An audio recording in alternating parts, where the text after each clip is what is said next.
mute my phone. It's 6:37.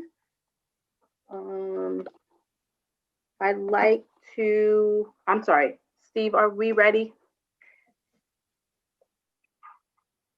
All right, great. Welcome everyone to our work session. It is 6:37 and I am calling this meeting to order. We have our public hearing on the 2021-22 budget. Is there a motion to open the public hearing? So moved. Is there a second? Second. All those in favor? Aye. Aye. Aye. Any opposed? Okay, hearing none. The public hearing is open. Okay, let's see. Download the Laser, could you put the presentation up? Thank you, Lisa.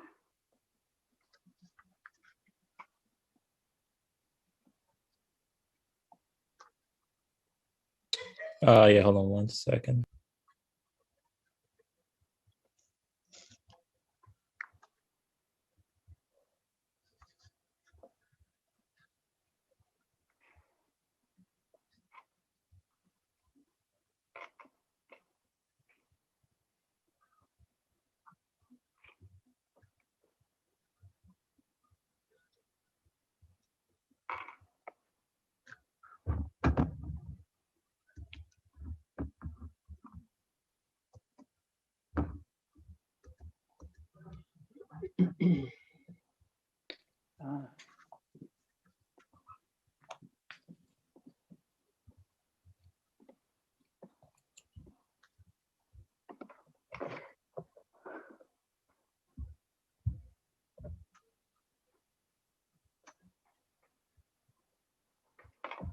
Thank you.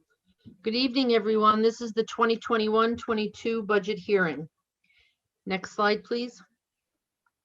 Over the past several budget cycles, the district has placed money in the repair reserve and the capital fund for projects to be done throughout our campuses.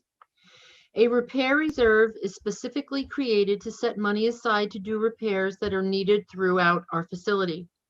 At the public hearing held in April, the board authorized $357,500 to be used for repairs proposed in the capital construction phase 1 project. In addition, through the budget process over the last several years, the board proposed to transfer money to the capital fund for various projects, which included HVAC improvements, the public address system, the elementary school playgrounds, improvements to fire alarm systems, and boilers. The available remaining funds after these projects were completed is $4,459,337, which will be repurposed and labeled as Capital Construction Phase 1. In order to use these funds for Phase 1 and comply with the State Education Department regulations, we need to recategorize them. We will do this by transferring the funds from the capital fund to the general fund as appropriated fund balance, and then through the budget process, transfer it back to the capital fund earmarked as Capital Construction Phase 1. This chart shows the inflow of funds on the revenue side and the outflow back to the capital fund on the expenditure side. This will have no impact on the tax levy because the money has already been approved by the taxpayers in previous budgets. Next slide, please. The main source of revenue in any school budget is real property taxes, followed by state aid.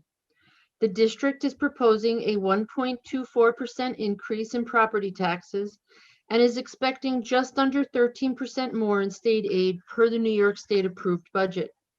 Miscellaneous revenues, which include payments in lieu of taxes, sales tax, health and welfare billings, tuition, rental fees, and interest income are expected to also increase. The proposed budget of new money before accounting for the Phase 1 project is $73,182,000, which is a 2.59% increase in the budget. As previously stated, we will bring the capital fund money back to the general fund and place it in appropriated fund balance. because the funds are being appropriated for a specific purpose. This will bring the proposed budget to be approved by the taxpayers to $77,459,519. Next slide, please. At this hearing, the budget is to be presented to the public in three components. The first component is the administrative budget, which represents all oversight and supervision that is not related to services provided directly to students. The administrative budget proposed is $5,915,960, which is 8.1% of the total proposed budget. Next slide, please. The largest component is for program and represents all costs associated for the delivery of instruction and services provided, including transportation for all students. The program budget proposed is $57,919,149, which represents 79.34% of the total proposed budget. Next slide, please. The last component is for capital and represents all costs directly associated to the operation, maintenance, improvements, and payment of debt on our facilities and infrastructure. The capital budget proposed before the capital interfund transfer of existing funds is $9,165,073, which is 12.55% of the total budget. Added to this component, as we did on the revenue side, is the transfer back to the capital fund for the capital construction phase 1 project. This again will have no impact on the tax levy since it was part of approved past budgets. Next slide, please. In summation, this slide shows that the three components, the actual budget of new money of $73,182 plus the capital interfund transfer recategorized for the proposed project will be a proposed budget of $77,459,519. Next slide, please. With the proposed tax levy, which is 1.24% increase over this year, and using the most current assessment from the town, the tax rate per 1,000 would increase by approximately 5 cents. On an average assessment of $495,600, this would equal approximately a $23.50 increase in the tax levy. Next slide, please. In a contingent budget, the tax levy cannot increase more than the last approved by the taxpayers, which would be the one approved for this school year of $61,689,027.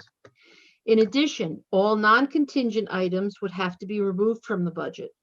Examples of non-contingent items include most equipment, the rental or lease of equipment, some salary increases for employees not covered by collective bargaining agreements, and capital interfund transfers. A contingent budget would equal $70,996,105. Next slide, please. And as a reminder, the budget vote is May 18th, 2021 from 7 to 9 p.m. at the Woodlands Middle School High School Gymnasium. Thank you.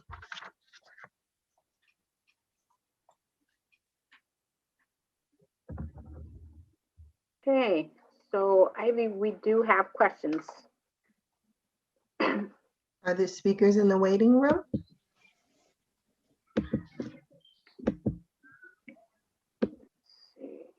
Laser would need to give you co-host. Did you mean questions from the public, Antoinette, or did you mean Yes, us? from the public. Okay. Oh, yeah. Okay, I see the waiting room here. And on my list, I have 3 speakers. And the first is Sarah Lazari. I'm going to let her in right now.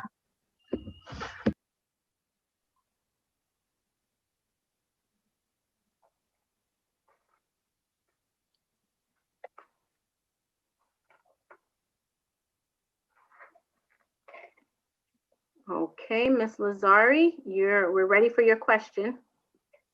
Great. Good evening. I'm Sarah Lazari, a community member and candidate for Board of Education.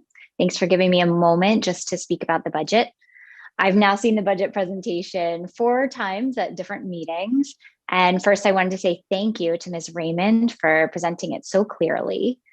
I think the budget for this coming year is strong. I think that it meets our immediate needs. It's fiscally responsible, and providing for the beginning of our phase 1 infrastructure work is crucial, using mainly funds that we already have that, as you mentioned, has no impact on taxes. I strongly urge our community to come together and vote yes on this budget.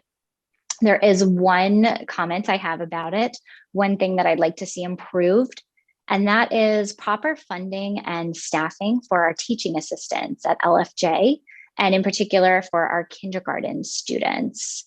I think that our young students will be better served if they are able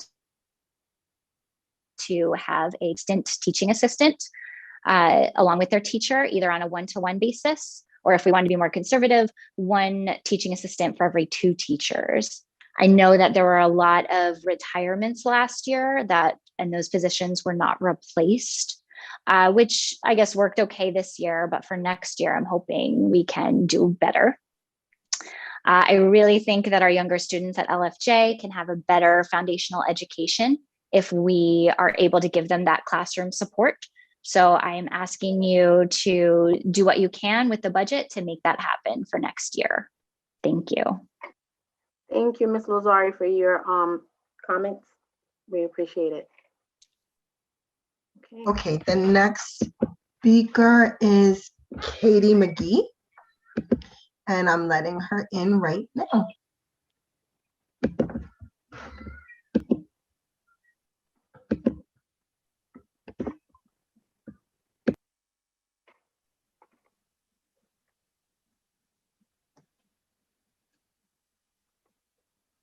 Okay. Hello. Hi, Katie. We can hear you. Hi. Okay. Good evening. Like Sarah said, I want to thank you, Ms. Raymond, and Dr. Chase, and Dr. Reynolds, and everybody. I know the principal, everybody contributes to creating a budget, and the board gives their feedback. So thank you, everybody, for all of your work creating this budget. I think it's a detailed, fair, thoughtful budget. I appreciate the choices, especially like for the additional instructional support that's in there. And of course, I encourage everyone to vote yes for the budget on May 18th at the Woodlands Gym. And if you're eligible but haven't registered yet, you can still register up until May 13th. However, the one part that I wanted to bring up tonight that I'm not happy with in the budget is I am troubled by the large increase in the litigation line. That would be your A 1420.431 line. It is going up by $40,000 this year. That's a 21.92% increase from last year. And I took a look back. In 18-19 school year, it was about 170,000 for litigation. The next year, 19-20, it went down to 166,824. Then you went to 2021, it went up, but about 10.64%. It went up to 184,574. And then it's going up $40,426 for this proposed budget. And I just wanted to point it out. I know it's a reflection on what a tumultuous year it was in the district, especially on the board and administrative level. And I guess my question is, what are you intending to do to address this? There's obviously risk here, or we've been at legal risk. Are there any plans going forward to try to reduce such risk so that in future budgets, we will not have to spend so much money on litigation and it can be used for things to directly improve children's education? Thank you. Thank you, Katie. Thank you. Honestly, I think, and anybody can correct me if I'm wrong, litigation is it covers a lot. If I'm corrected, and Carol, you can correct me, it covers anything that has to do with, even with some of, not the hearings, but some of the services that take place with special needs students. It's a variety of things. Am I correct? Yes, you are. So I think, like you said, it goes down, it goes up. I think the premise and the hope is always to keep the cost as low as possible.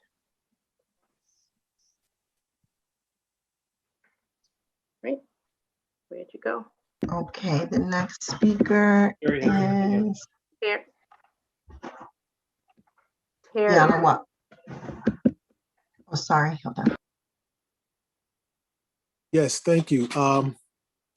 So per Katie's question, typically when we build a budget, Dr. Chase and the administration, they ask, for instance, each school, and Dr. Chase, correct me if I'm wrong, you ask each principal for basically a budget for their particular building. You ask each administrator for their numbers for their particular area. And then you cut it down, you pare it down.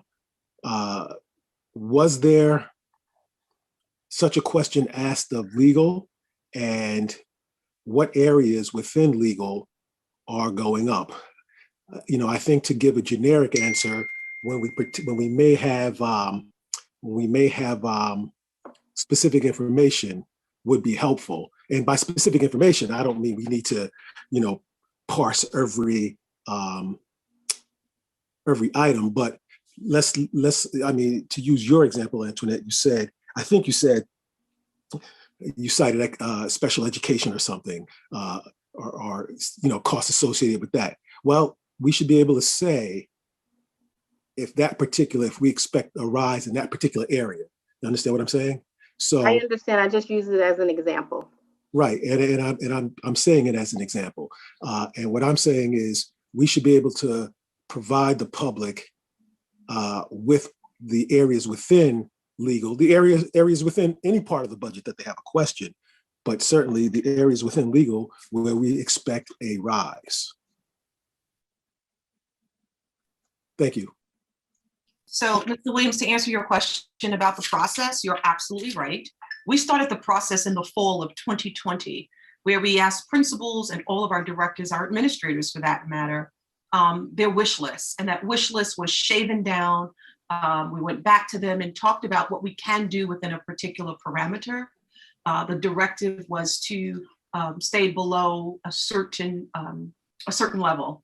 And, the principals, the directors adhere to that. We brought the budget to the board to do some more modifications. And so you're absolutely correct about that aspect. As it relates to legal, I did not, I don't recall a conversation about the legal fees. The thought was that it would be whatever it is for next year. Maybe Ms. Raymond can speak to that a little bit. I hope I'm not putting you on the spot, but I don't really have a response to the legal fees for next year. Certainly, Dr. Chase, I can speak to that. Antoinette, you were right that it does encompass a wide facet of potential legal fees that we could incur. There are the retainers that we have to budget for our legal counsel. There is money there for any litigation that the district currently is in, and that could be litigation with tax certiorieries, with any student incidents, etc. There's money budgeted there for legal, for arbitration, and for contract negotiations if it's needed. And there's also money there for bond counsel if we were to go out to get a bond, tax anticipation note, or when the funding for the energy performance contract, you need bond counsel to help you with that. So there's money budgeted under legal for all of those different areas. Thank you, Carol, thank you, Lisa, for sharing all of the different levels. Terry, I think your hand is up again. Yes, thank you. So Lisa, could you please share with us what is the amount budgeted for the retainer for legal, and how does that compare with last year's budget? The amount that was budgeted for retainers, as compared to this year, there was no increase there for that. There was a little bit more for arbitration and contract negotiations because we knew, I'm assuming, and from the notes that I have, that we were going into contract negotiations in case we needed any of those legal services. So there was an extra 10,000 budgeted there. As for bond counsel, we kept that the same. And under any litigation that the district may face, that was the extra 30,000. Thank you. And I Thank can you, Lisa. confirm that there was no proposed increase to the firm's retainer going forward. Correct. Thank you. All right. Do I do the next person? Yes. Okay, the next person on my list is Kiana Washington. Hold on. Find that. Okay, I'm letting her in now.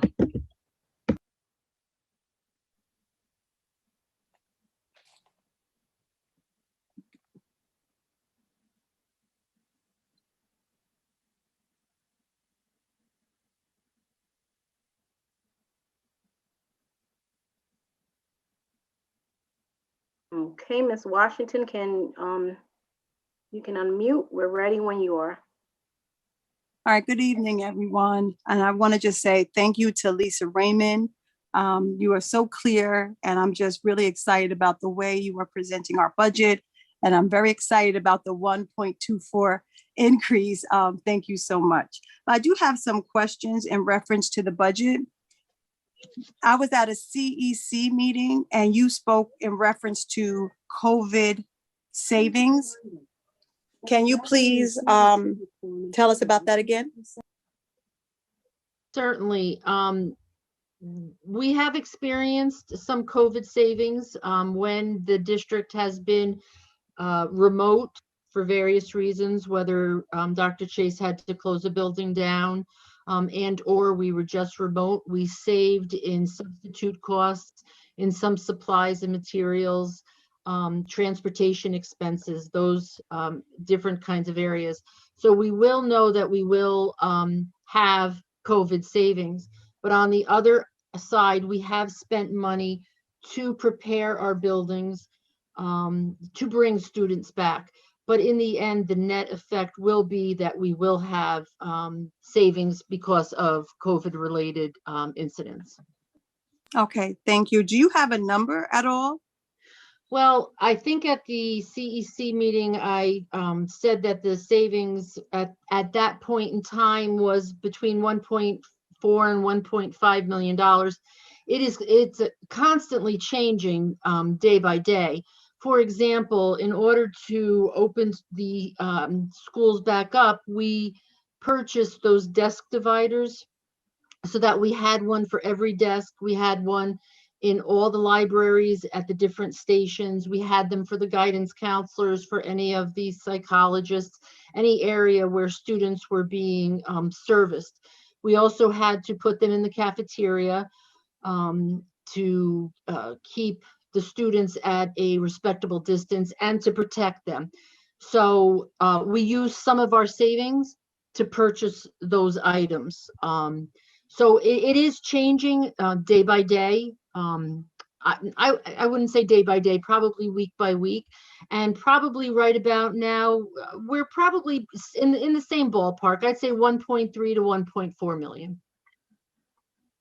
Okay, my next question in reference to the COVID savings, $1.4 million, when July 1st comes, where does that money go? Does it go into a general fund and is it dispersed to the different schools?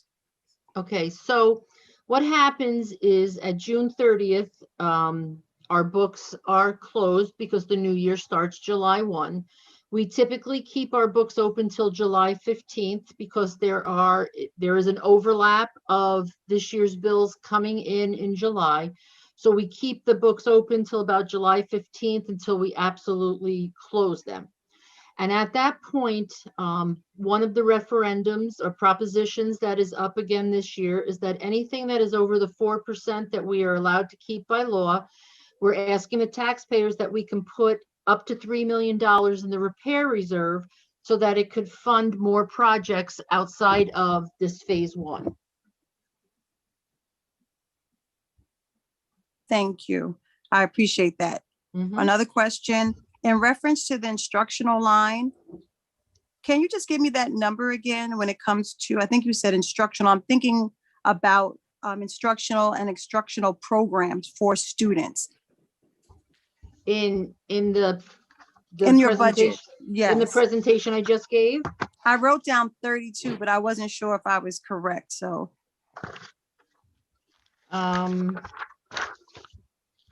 Well, I don't know. I might be wrong.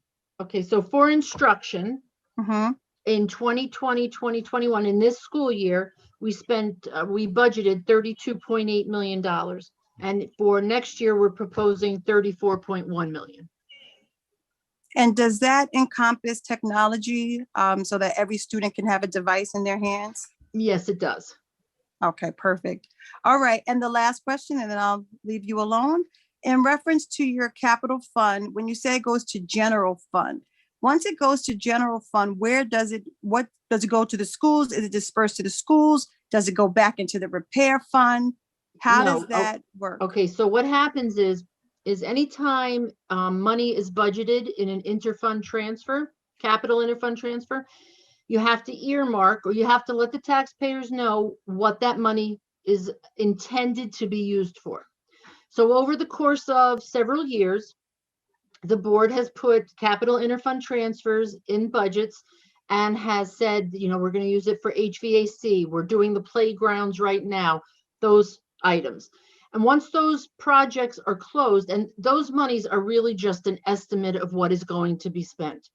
Once those projects are done, anything that is left over or has not been done still sits in the capital fund. So it's being proposed that $4.459 million that's sitting in the capital fund that hasn't been spent, state education law says we have to bring that back to the general fund. And the reason we have to do that is because originally when we put that money in the capital fund, we told the taxpayers we're using it for A, B, and C. Well, A, B, and C are now over or haven't been done to say, so we want to bring it back to the general fund. That money is already sitting there. We're not asking the taxpayers to add that to the budget. We're telling them it's already sitting in a pot of money. We need to bring it back to the general fund. We need to relabel it as capital construction phase one, and then as appropriated fund balance. And as I said, appropriated fund balance means that money is earmarked for something specific.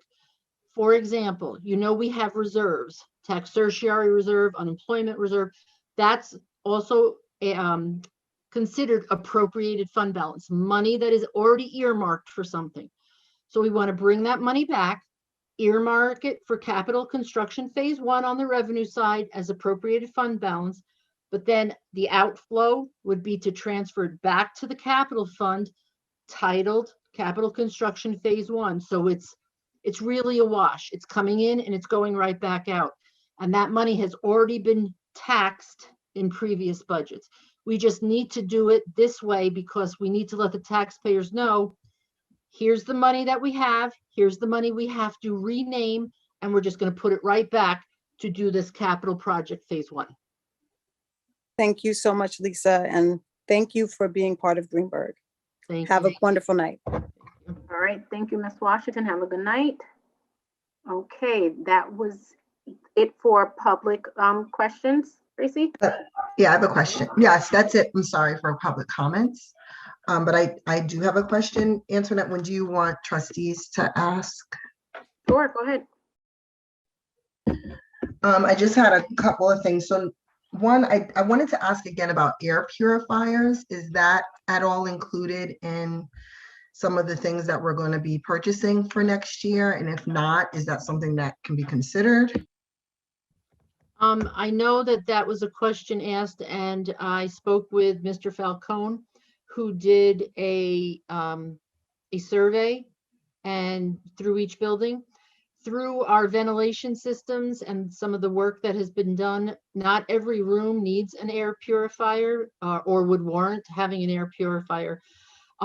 There are some rooms that he said could use them, and we could purchase a lot of, say, 35 to 50 if that is what the district so chooses to do. We couldn't put an air purifier in every room until all of our improvements are done at each building, because we don't have the electrical capacity that could support that.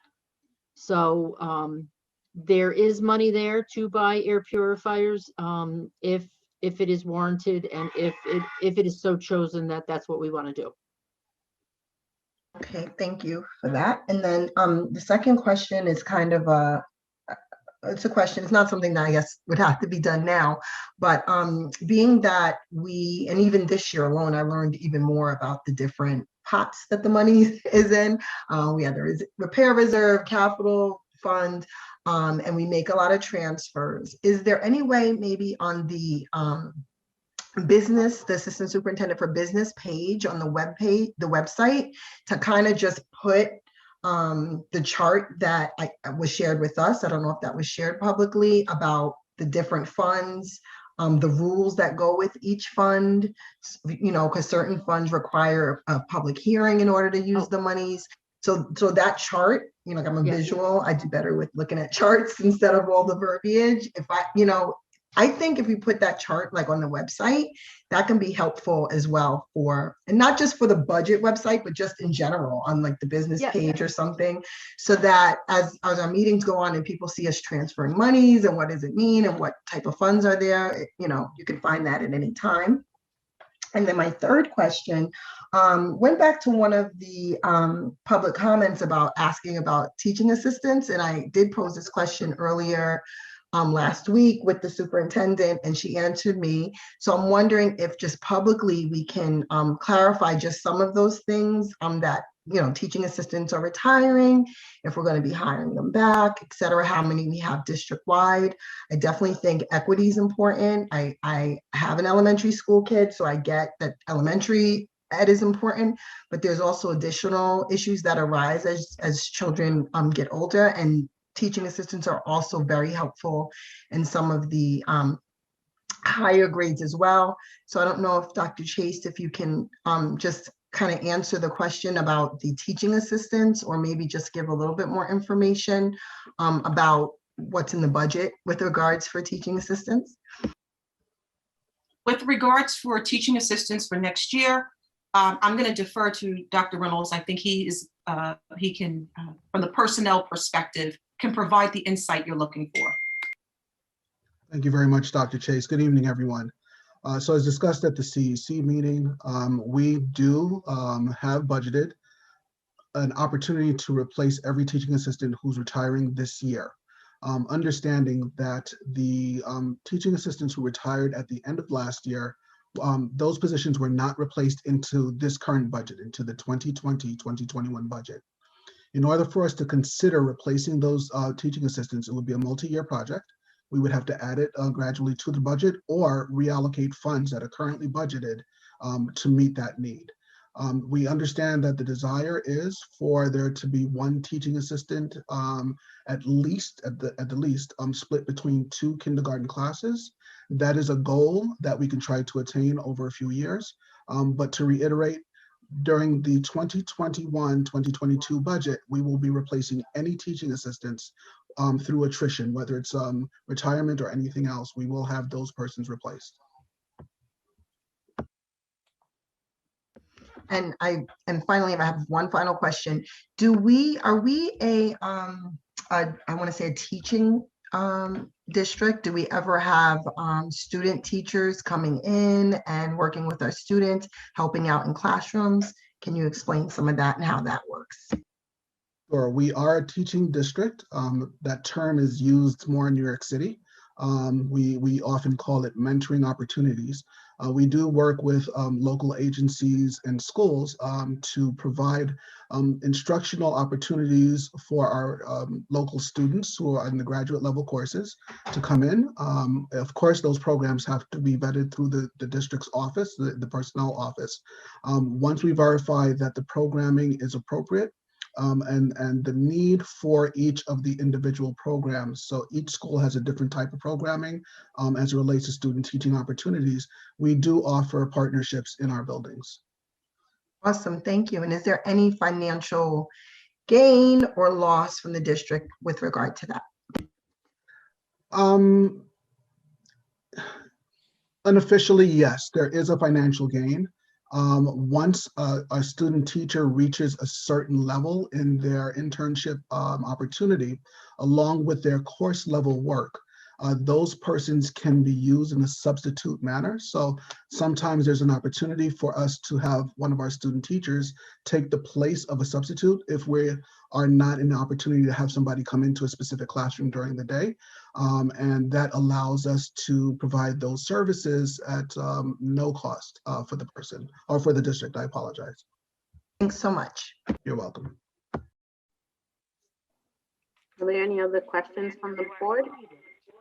Ms. Carey? Yes. I have a couple of questions I'd like to ask. I would like to ask our business official if the need be, would we be able to find monies to replace needed appliances for the lifestyles program, for the special ed program? When you create a budget and you put money under an equipment code, you can only spend up to that amount in equipment. You cannot go over that amount. So I believe that it would depend on what is needed and if there are available funds in the budget under equipment that have not been spent. Okay, so if indeed we were supposed to have asked for a line of monies to be put in, in the special ed program for that, for those needed appliances, we should have done that beforehand? That should have been part of the special ed budget, correct. But it's my understanding that part of the lifestyles program is budgeted between this budget, proposed budget, and it's also budgeted in some of our grants. Okay, I would appreciate it if you would give me a breakdown of how much that that money is that we have available. Maybe at the June packet, if you don't mind. Yeah, I'll include that in my weekly update to Dr. Chase. Thank you very much. Now I have my other question is to either Dr. Chase or Dr. Reynolds. If we do not receive a grant from the feds for Head Start, will we be able to fund the program? As you know, we have parents and children out there that are going to be stranded because of the loss of a grant to Westcott.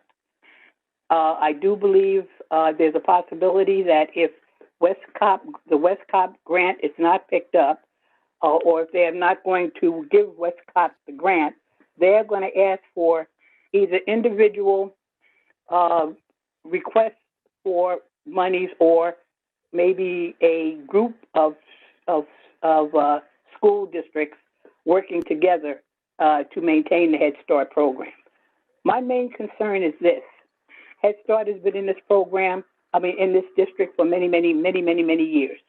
It has helped many, many children, and it has given many parents the ability to be able to go out and make, and make a way for their families to live in decency.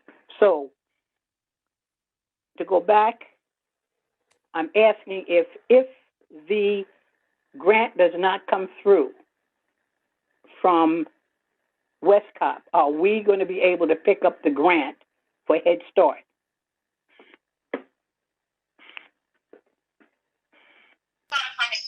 Dr. Reynolds, can you just speak to the event that the grant is not provided? What is the plan for next year, please?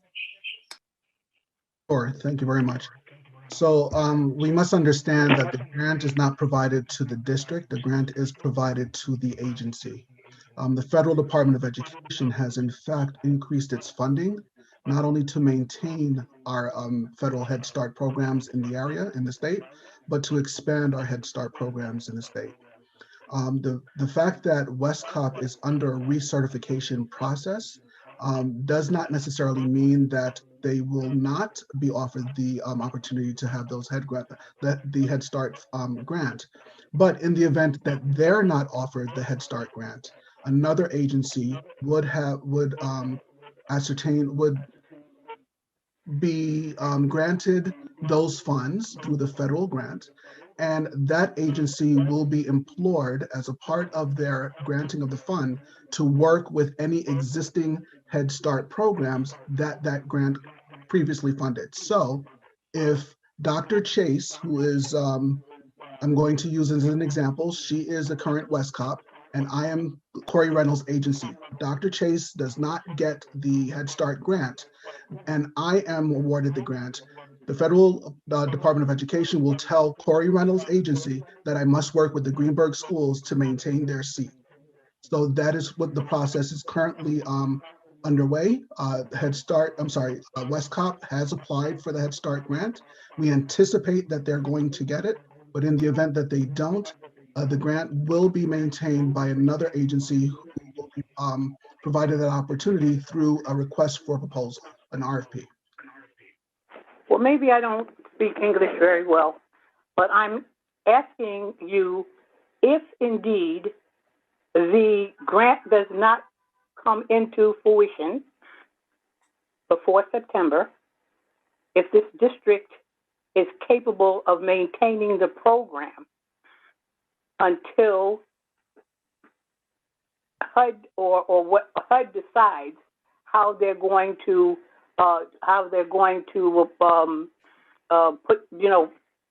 give out the grant.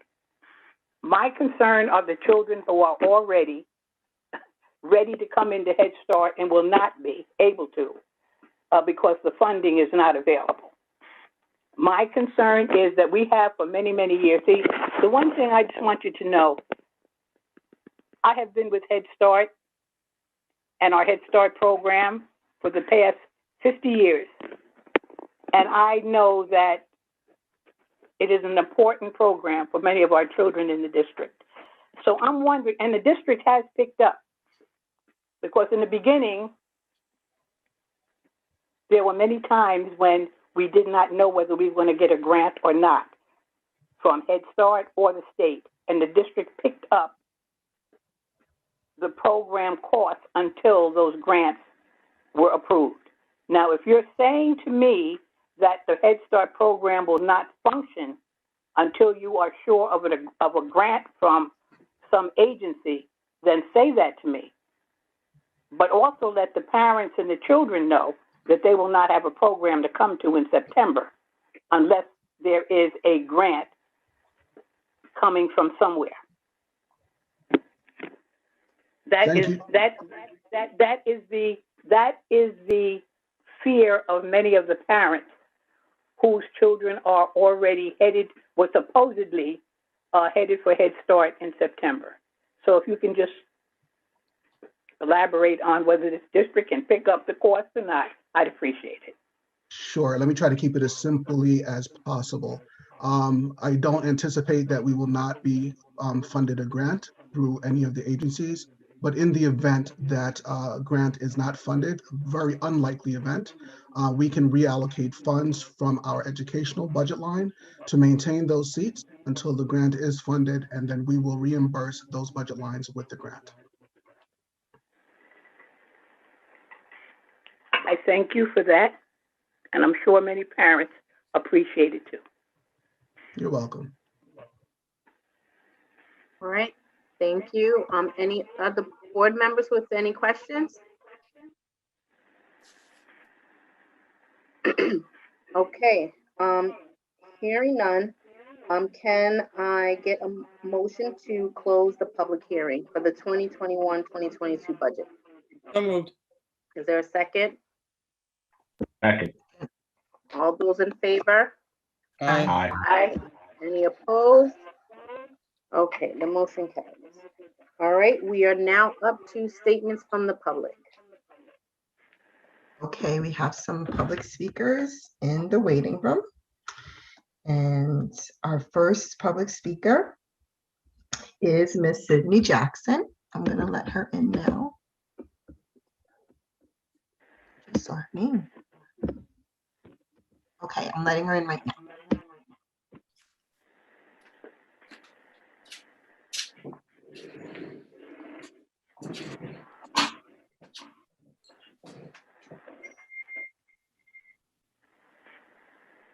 Good evening, Board Trustees and Central Administration. Good evening. Thank you for giving me the opportunity to speak to you. My name is Sydney Jackson, and I'm representing the Woodlands Middle High School Student Council. Student Council is a student-led group that advocates for the student body with the help of our advisor, Ms. Luanga. After hearing about the Friday schedule change, we decided to conduct a survey to hear what our fellow students thought of the decision. Out of the 689 students that attend our school, 661 responded to our survey. On our survey, we asked the question, what do you appreciate about Fridays? 481 students responded saying that they use Fridays to catch up on work. This was among the top 3 things that students use Fridays for. One idea that the Student Council came up with to accommodate these students is Work-Study Fridays. During this Friday, students will be able to catch up on work from the week and will not be assigned any new work. For example, if you are on Chapter 15, you will not start Chapter 16. For attendance purposes, students at home will have to complete emoji attendance and join the Google Meet for the first 5 minutes of class. Cameras will not have to be on Fridays. Students at home can stay to ask any questions they have or if they need extra help. Students in person will go to their classes and can use this day as extra help as well. In class, they will be able to catch up on work and have their teacher right in front of them to help. So was that was it, Sydney? Yes, that's it. All right, that was, thank you for your presentation. Anybody want to opine on it? Dr. Chase, any thoughts, or Dr. Reynolds on it? I do have thoughts, and I'm going to share my thoughts after all the students present, because I had an opportunity to meet with these fabulous students earlier today, and I'd like to comment once they finish their presentation. So this is a 3-part presentation, and Sydney is part 1. All right, great. Thank you, Dr. Chase. Terry, your hand is up. Yes, thank you. I just want to ask Sydney, could you repeat that, the survey results? Not all of it, just the total amount of students and the total number of respondents? Okay. There are 689 students that attend our school, and 661 responded to the survey.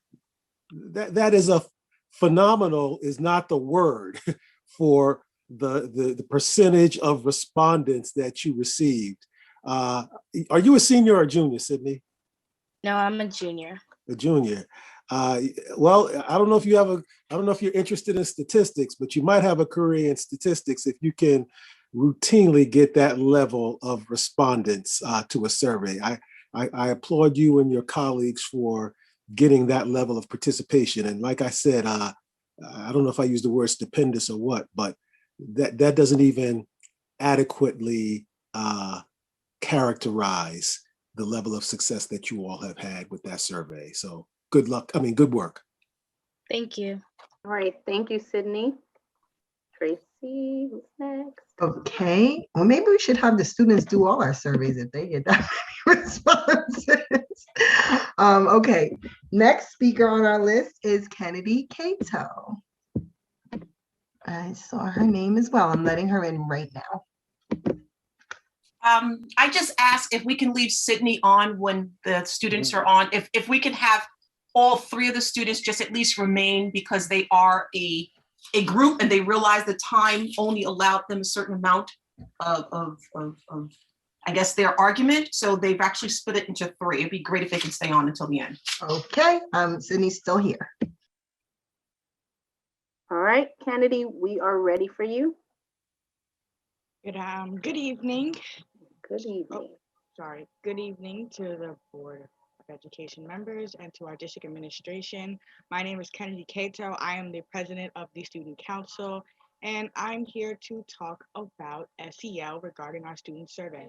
As our student survey has presented, we want to make SEL longer. 289 of our responses out of our responses are students complaining about Fridays being a mental health day, a mental wellness day. So we suggested that we make SEL longer. We want to shift it back to 30 to 40-minute SELs as we've had it before, and make it more interactive, make it more of a wellness day. I know that in the high school, the SEL curriculum has become more of a teaching thing, and students want to break away from that teaching thing, make it more interactive and fun, and having a break away from the teaching and school, and just having a mental break. We would also, with the Fridays, like to, I know that we have limited Fridays left, so if it could be 1 or 2 or 3 Fridays or anything that can help the students just take a mental break, that is what we would like to suggest for SEL. And yeah, that's it. Okay, thank you so much, Kennedy, for your question and your suggestions to the board. We appreciate it. And next on our list is Jennifer Nwozu. I hope I pronounced her name properly.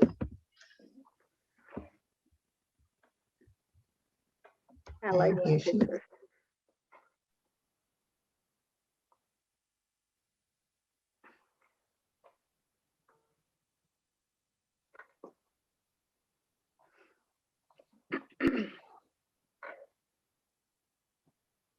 Okay, looks like we are connected. Here we go.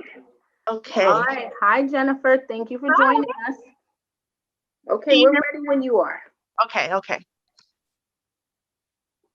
Okay, good evening to our superintendent, our president, vice president, board members, and parents.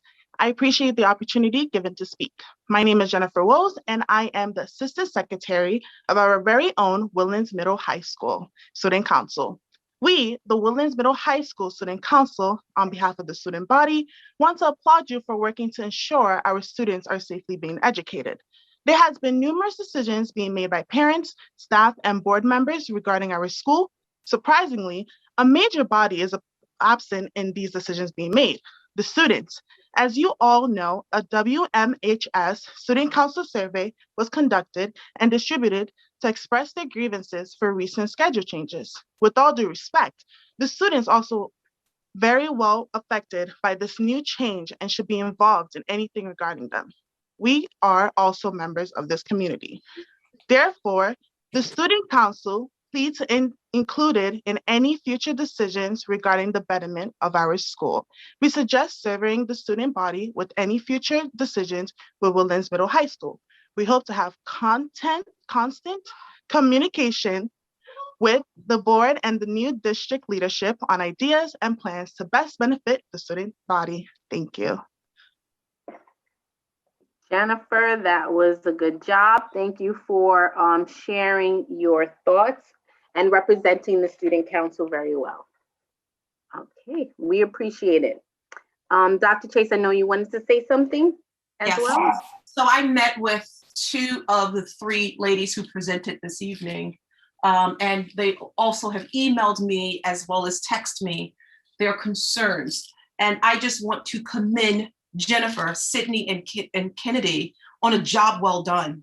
This is a wonderful exercise in they performing their civic duties as students and representing a body of individuals who have like minds. I believe if we pay attention to what's happening in our current society, be it global, be it local. I think many adults can learn lessons from how they handled this. They clearly articulated their data to me. They gave research today. I think Kennedy even quoted some of my SEL work to myself, which I was just like, wow. And they talked about the importance of social emotional learning, and not that social emotional learning is a waste of time on a Friday or is just something to do. They talked about the importance of SEL to them and how meaningful it is to them. And my pledge to them was I was going to find them a Friday before the year is up, so that the students can have an opportunity to design their own SEL model. And I promised that to Kennedy toward the end of our conversation. But I want to commend these ladies. They are a group of young ladies who are extremely powerful, very much so. I think they have a very strong future in advocacy, and there's so many different capacities in which they can work in advocacy. And I could not be more proud of these young ladies. So yes, SEL is important. I also shared with these young ladies that we built into the budget for next year an SEL component. So there's money available, and I want them to continue this advocacy next year and know, ladies, that yes, there is money and funding for that, but we want to make sure that we use that responsibly and that we also articulate to the community how that money is going to be used. So again, I commend you all on a job well done. I am extremely proud, and I've learned from you all today. So I thank you.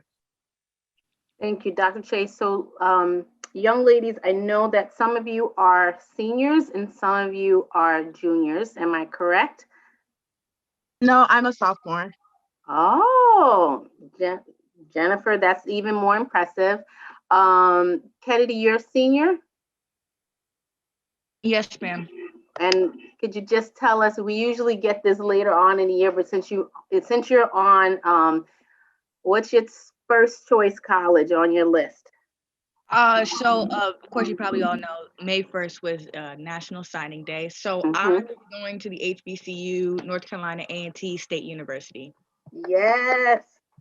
Welcome to the HBCU family. Thank you. Congratulations. And ladies, Jennifer and Sydney, I know you guys are thinking about your future too.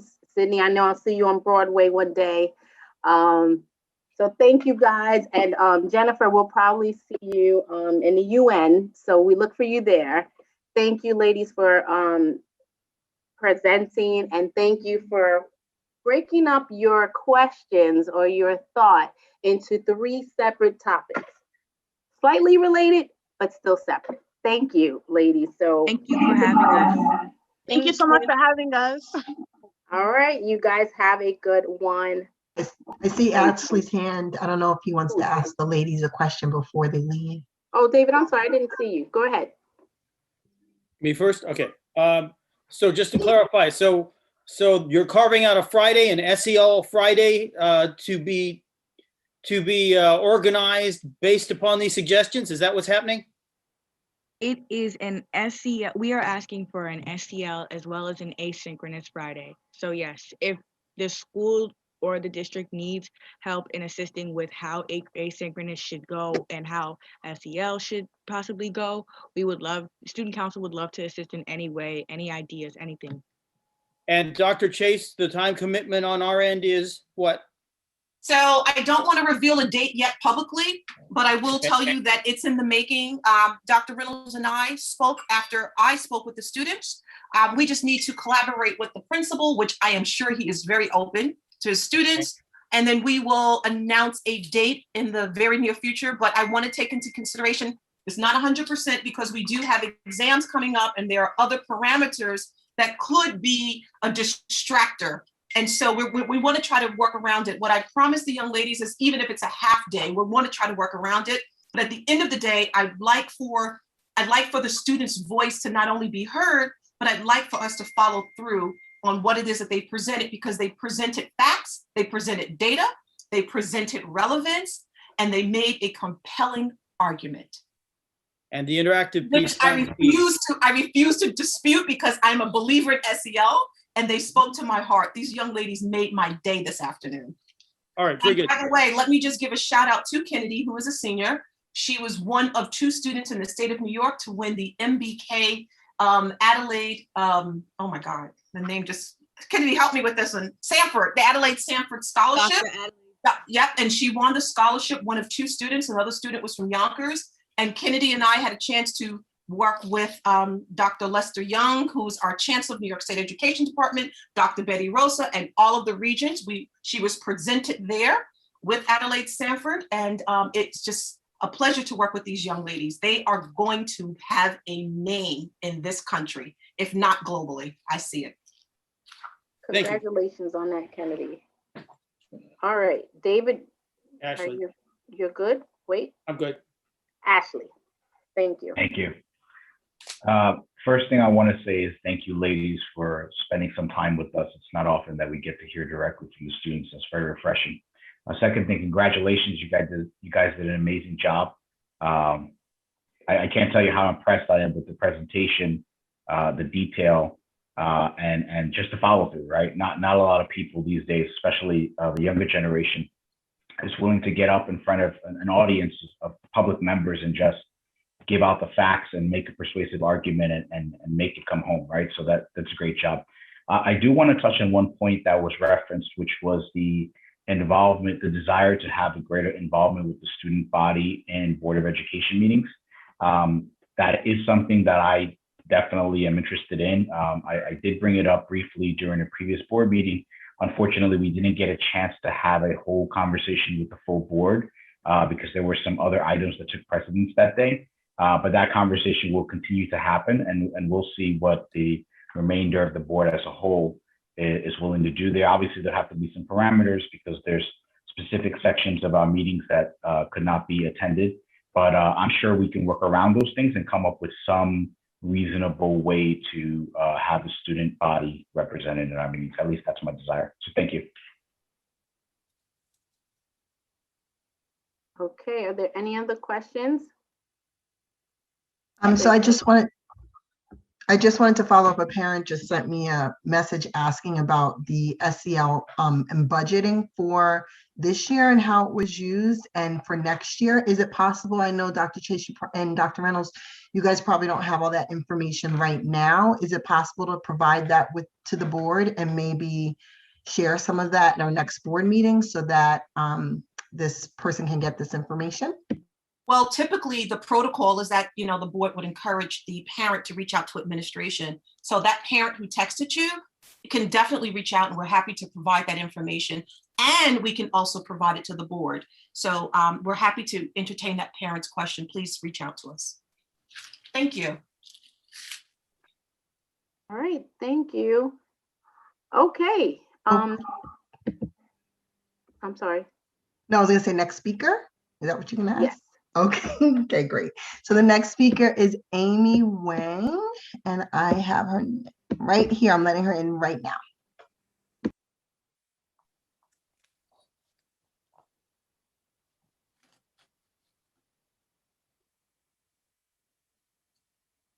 Amy, are you ready? Welcome. I apologize. Please don't forget to remove our students from the. Yes, I'm putting them in the waiting room right. Oh, I think. Oh, hello. Oh, okay, yes. Yeah, I think they moved. All right. I'm sorry, Amy. Whenever you're ready. Okay, great. Thank you. Good evening. I wanted to also reiterate to the public to vote yes for the budget. The budget is going toward educating the children, which is the very important function of public education. So the rest of it is actually addressed to the board. Number one, I wanted to express my profound disappointment as a parent and taxpayer because from watching the special meeting last week, I think what occurs to me is that our board lacks empathy. The board, from the allegations, is that the board practiced ageism, which is shameful. And also, I wanted the board to sort of be able to act empathetically. Do you really expect your own work to fire you by not renewing contract and not telling you about it? What kind of employer do that? And how would you feel as an employee when that happens to you? And as a taxpayer's perspective, this is costing us as taxpayers. As a parent and taxpayer, I feel we need to fix our aging buildings. Many buildings are in dire need of repairs, and to educate our children, not to waste our money. And I wanted to point the board to your own website and your own Board of Ed educational goals for 2020 and 21, your different focus areas, district facilities, expand stakeholder engagement, align and articulate curriculum, stabilize leadership. I think you failed in many of those. Last 2 points, I would like a request of return to 4 minutes per speaker, because 2 minutes is very short. And what are your 3, 5, and 10-year plan? And when will this happen? I keep asking about it. And also return to 4 minutes. And I guess my time is up.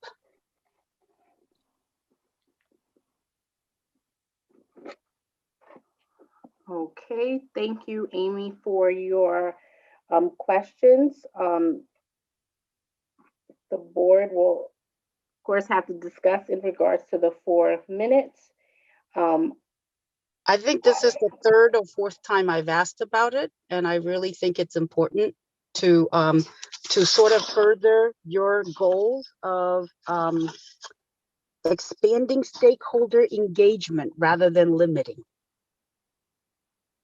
Yes, thank you. And also, as far as I think you said the question you've asked a few times in regards to the goals, the focus. Again, I'll say that is planned. We do this every year, and that is still something that will be addressed by the board as well. Well, and I just wanted to remind you're asking the public for $77 million vote, and yet you don't put forth a sound plan, a sound direction. I just wanted to let you know that the optics is not good.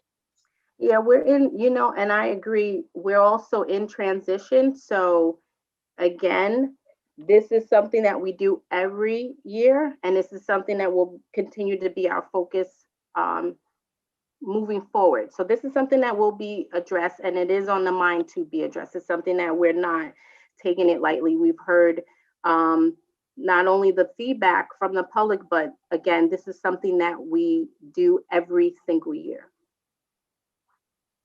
Thank you. Okay. The next speaker is Carol Allen. I'm letting her in right now.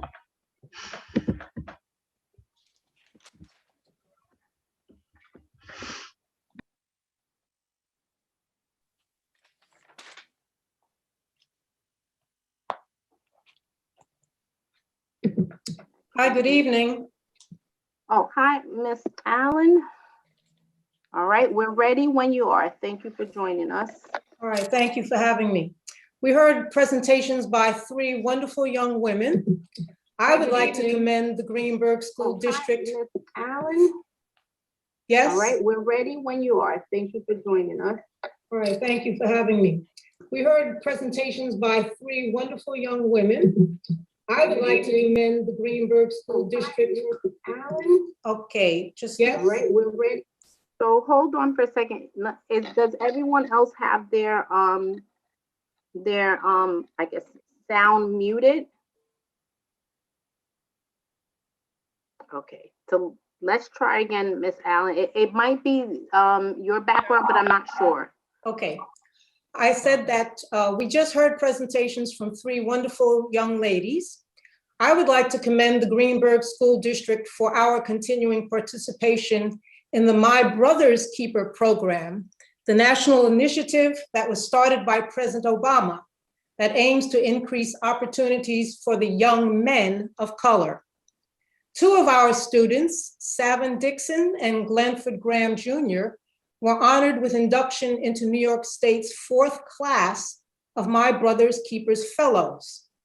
The virtual symposium held on Thursday included remarks by the Chancellor of the Board of Regents, the State Education Commissioner, the Senate Majority Leader, the Assembly Speaker, and a video message from President Obama. Not only were Mr. Dixon and Mr. Graham honored, but Greenberg Senior Erin Zolfikar, a 2020 fellow, shared the spotlight by giving a presentation. The community congratulates these three fine young men, and we thank all of the faculty and staff who devote their time and talent to make this program a success. Thank you. Okay, Ms. Allen, thank you for bringing that. I know you also sent that that article too. Could you cite what paper that was in, just in case some people still may be able to get that?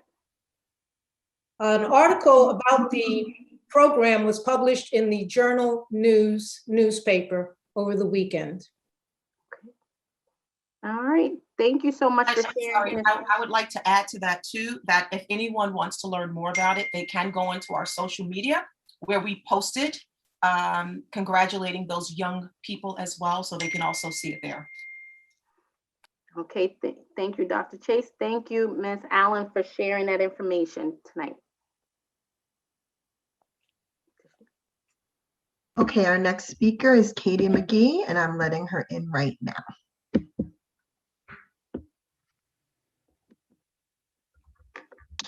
Hi, good evening again. Am I set to go?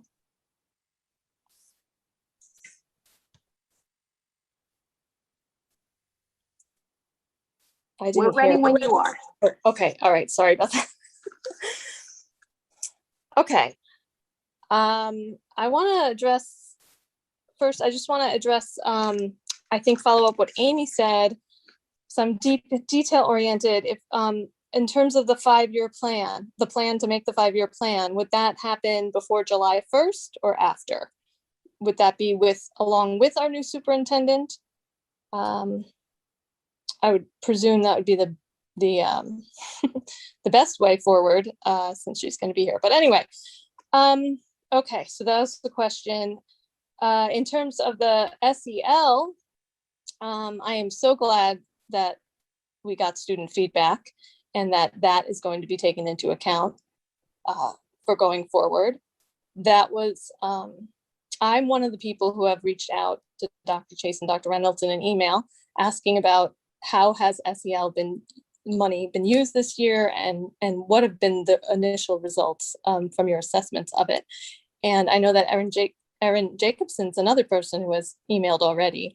And so I don't know if there was another person who texted Tracy tonight, but Ms. Maris tonight. But anyway, so we're looking forward to that information. Okay, another thing I wanted to talk about was the Falconer. And that's going to have the budget information along with the Board of Ed candidate biographies. How is the district distributing that this year? Are there going to be hard copies mailed, or is it only going to be digital? If it's only digital, why was it decided to be like that? And so since I haven't seen that yet, and I understand it's not a requirement, it's something you guys do, which is great, the Falconer. But I just want everyone to know there are 7 people running for the board. Each person can vote for up to 3 people. And it's May 18th, along with the budget vote. I'm running out of time. Thanks. Thank you. Okay, thank you, Katie.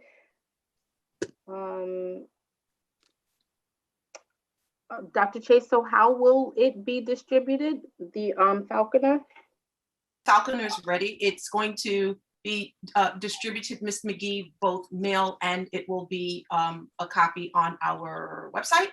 So you'll have both print and digital version. The postcard should be coming to the homes shortly as well.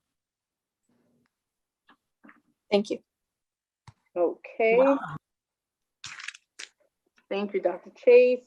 Katie, as far as your first question, I would probably say after July.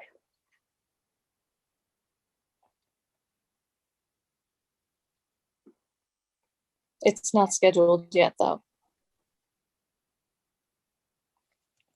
No, I would say after July. Okay, thank you. All right, thank you. I also heard Katie ask directly about the SEL question. I don't know if Dr. Chase, you wanna,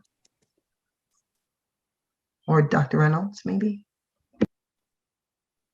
I'm really thrilled to hear that people are interested in SEL and are excited about it.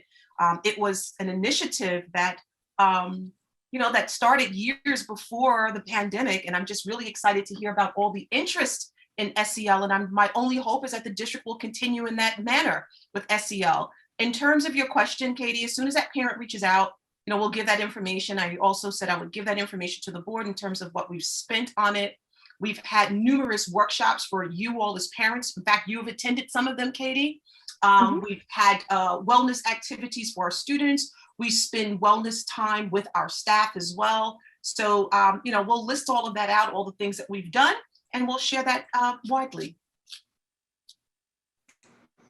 And by the way, there's still more to do.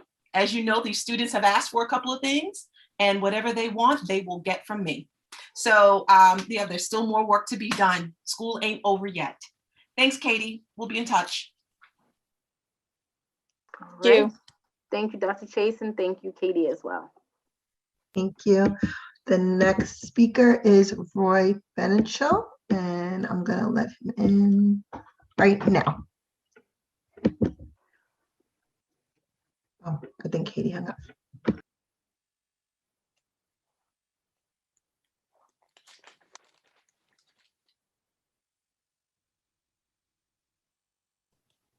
Sorry. Hello, Mr. Benenschel. Good evening.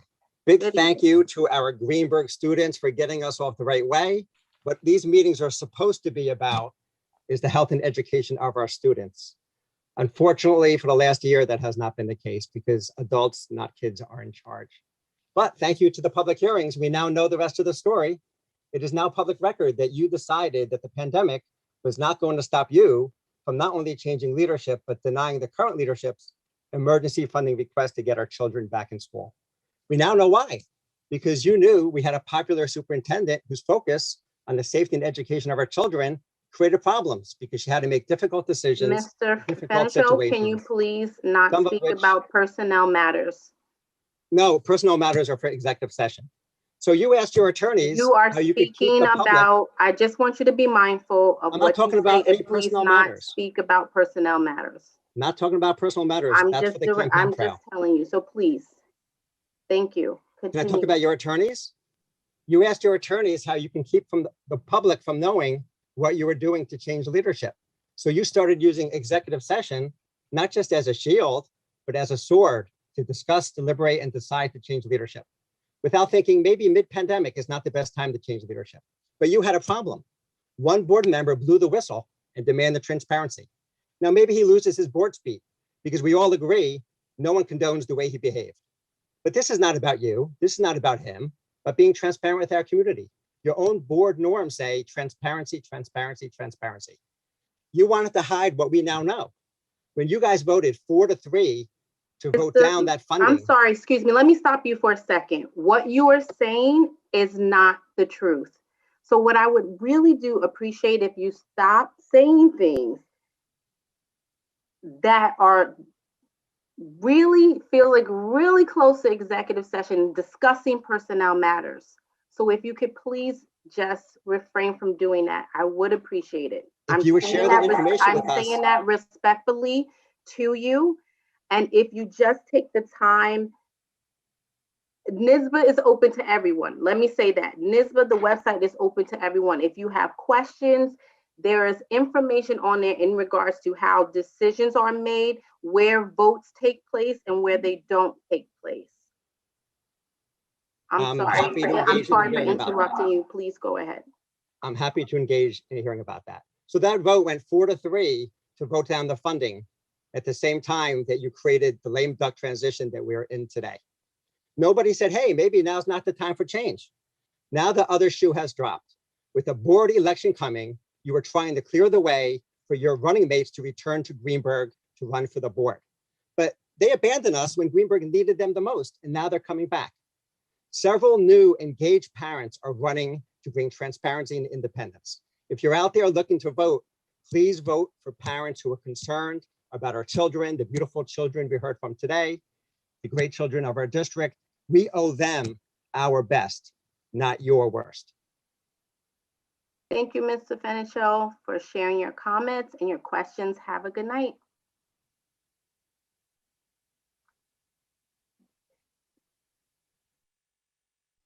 I think that was it for our list of speakers. Okay. All right.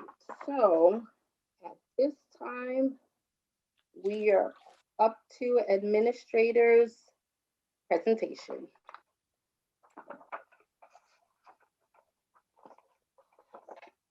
I ask that you please allow the administrators to come in. Some of them are in the waiting room. Okay, who do you do? I saw a lot of the administrators in the reading. Is it all principals? Just Okay, great. principals. We have 4 principals. Got it. They're coming right now. Oh, wait, I'm sorry. Dawn Mail is a director who's also part of the presentation. Okay. Is that 743566? I don't know. I hope so. I'm gonna let her in, and if it's not her, I will then remove her.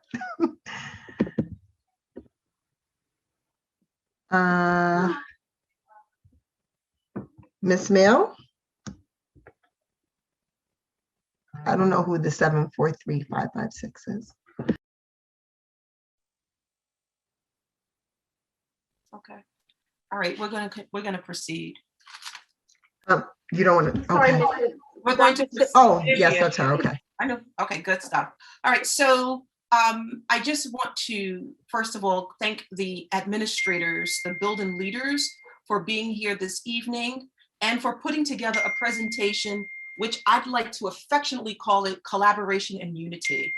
Typically in a normal school year, and this is nowhere near a normal school year, each building will present their school's programming, staffing, and any new initiatives, and they'll do that on a monthly basis, and every school will have each their own month.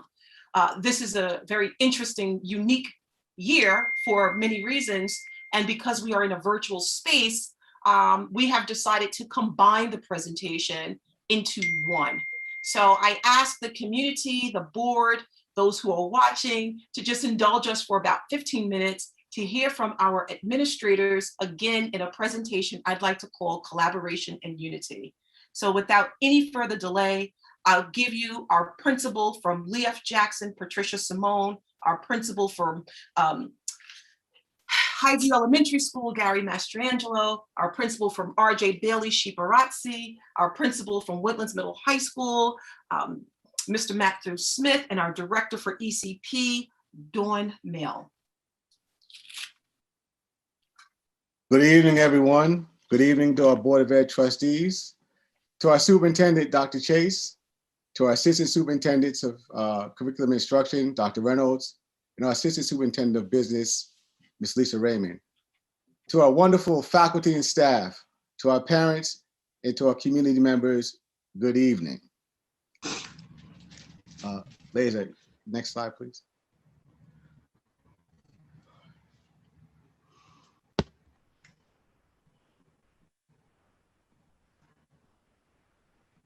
So this evening, we're going to present as a unified district while highlighting our strengths and our commitment to a continuity of instruction and academic programs, and how we've gone from surviving the closure of the pandemic, due to the pandemic, to thriving.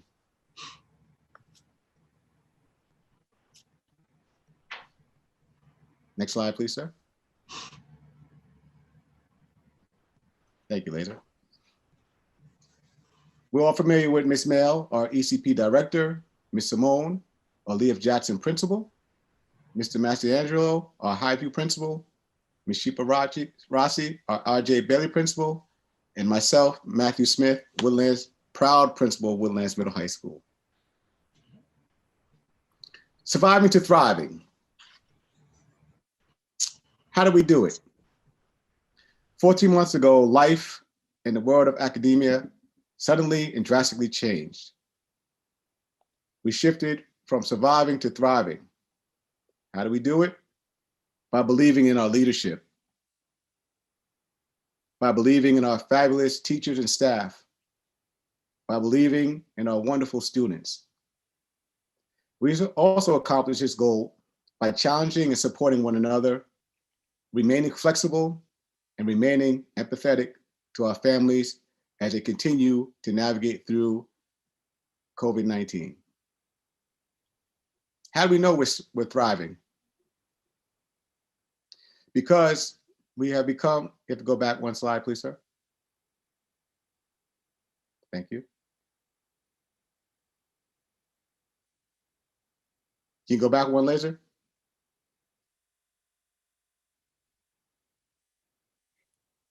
Forward one more. So how do we know we're thriving? Because we have become a unified group of educators who support vertical articulation, because we have analyzed our iReady data on all grade levels. We know we're thriving by meeting all TWR benchmarks across all grade levels. Also by successfully implementing a one-to-one devices that all grade levels have. We know we're thriving by providing a well-organized and well-received SEL program from our students on all grade levels. And I think that's echoed tonight by my beautiful seniors, sophomores, and juniors at Woodlands Middle High School. Girls, you did a phenomenal job. I'm very proud of you. We also know we're thriving by the drastic increase of parent connectivity and also parent participation on all grade levels. All principals and educational leaders would admit that this is the largest PTA responses we've ever had. So parents, thank you. We need you to remain active. That is how we change our district and keep our district moving in an upward trajectory. We have to give a shout out. All principals want to give a shout out to our fabulous faculty and staff. We're amazed on what you were able to accomplish in these 14 months. It was challenging, but without you guys, we would not be here today. So I'd like to give a round of applause to our faculty and staff. We really appreciate you guys. Next slide, please, sir. So without further ado, I believe Ms. Patricia Simone will discuss curriculum and instruction.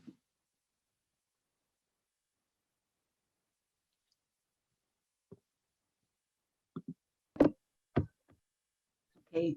Good evening, everyone. I just needed a minute to unmute. Thank you, Mr. Smith. Thank you for your wonderful introduction.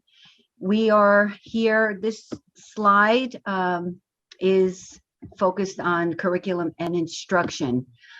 And I'd like to put emphasis on the first bullet. The district has maintained a pre-K through 12 focus to enhance learning experiences for all students.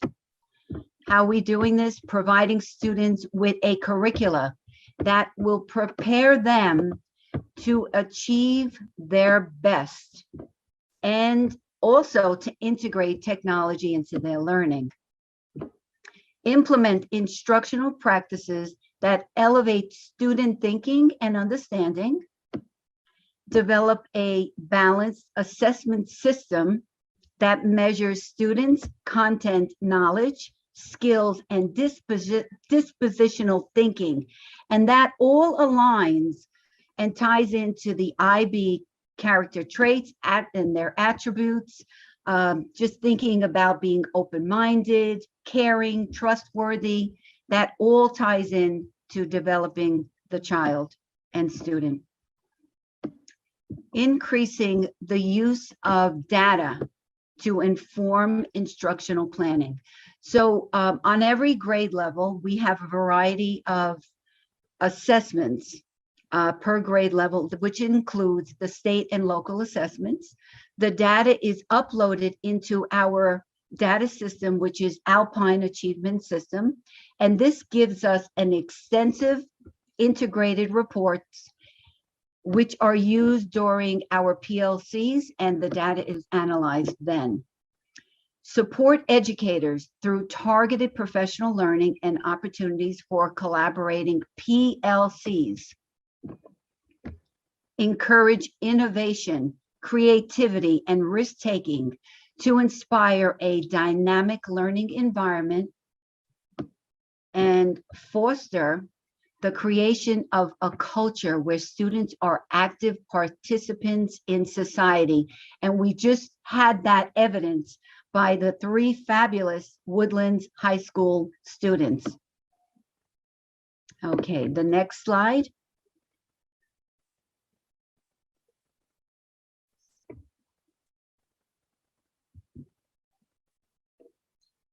Okay. Next slide, Laser.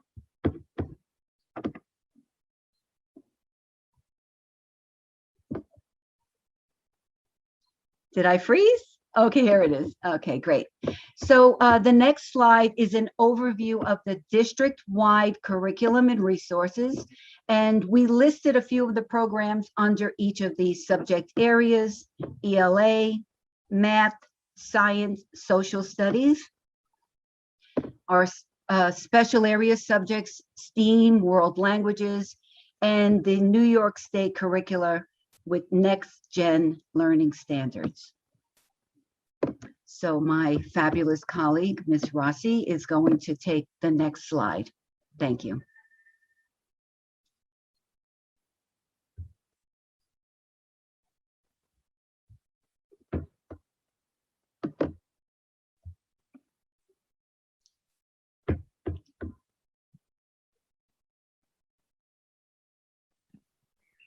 I think I'm on a delay because I'm presenting from Google directly. Okay. Oh, am I on now? Can you hear me? Yes, we can hear you. Yes. I'm in agreement with my colleagues that we were not able to do this without our fabulous teachers. Their creativity really became very apparent, and they moved to a level that even now I am in awe when I jump into their classrooms, be it virtual or be it in person. And some of the digital learning that they have incorporated into their classrooms are the ones that you see listed. And I would just like to give a brief description of each for those who are not in education, and just to give you an idea of what each of these represent. Google Classroom is the platform that we've been using. It allows teachers to assess students. It allows them to assign work. It allows students to submit work, and it allows them to have live instruction. Nearpod is also something new that was brought to the district, and it allows for interactive presentations that can also be aligned with quizzes.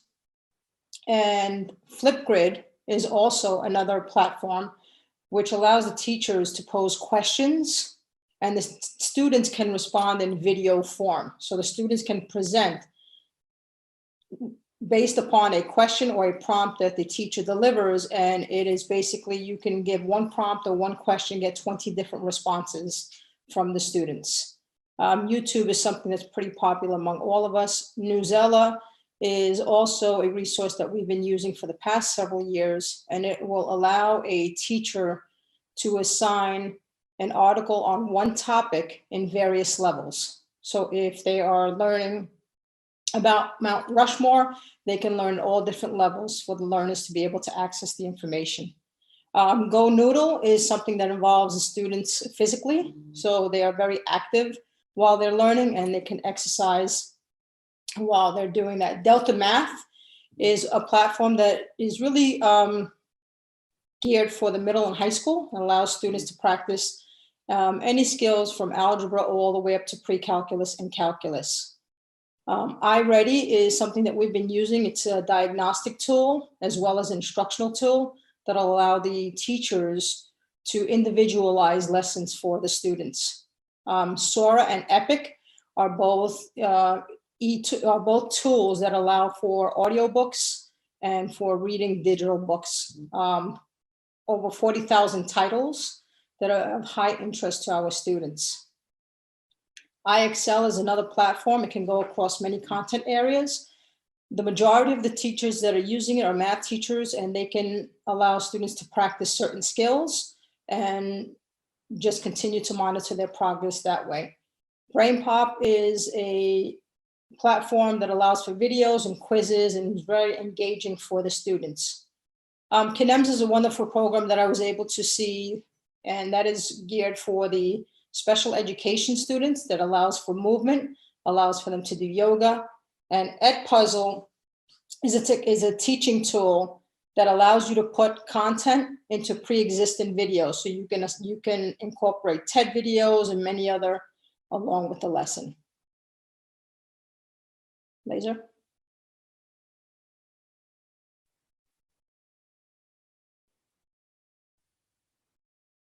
And these are just some of the programs that we're already using, also have digital components, like some of the Fontes and Pinnell and Foundations, STEAM activities, and many of the others that we've already mentioned. Mr. M, I believe we're up to you. I think we are. Thank you, Ms. Rossi. I will continue the trend of praising our faculty and staff. They have done amazing work. We went out March 16th, 2020, and in just a little over a year, they have learned more things in 14 months than we ever thought they could.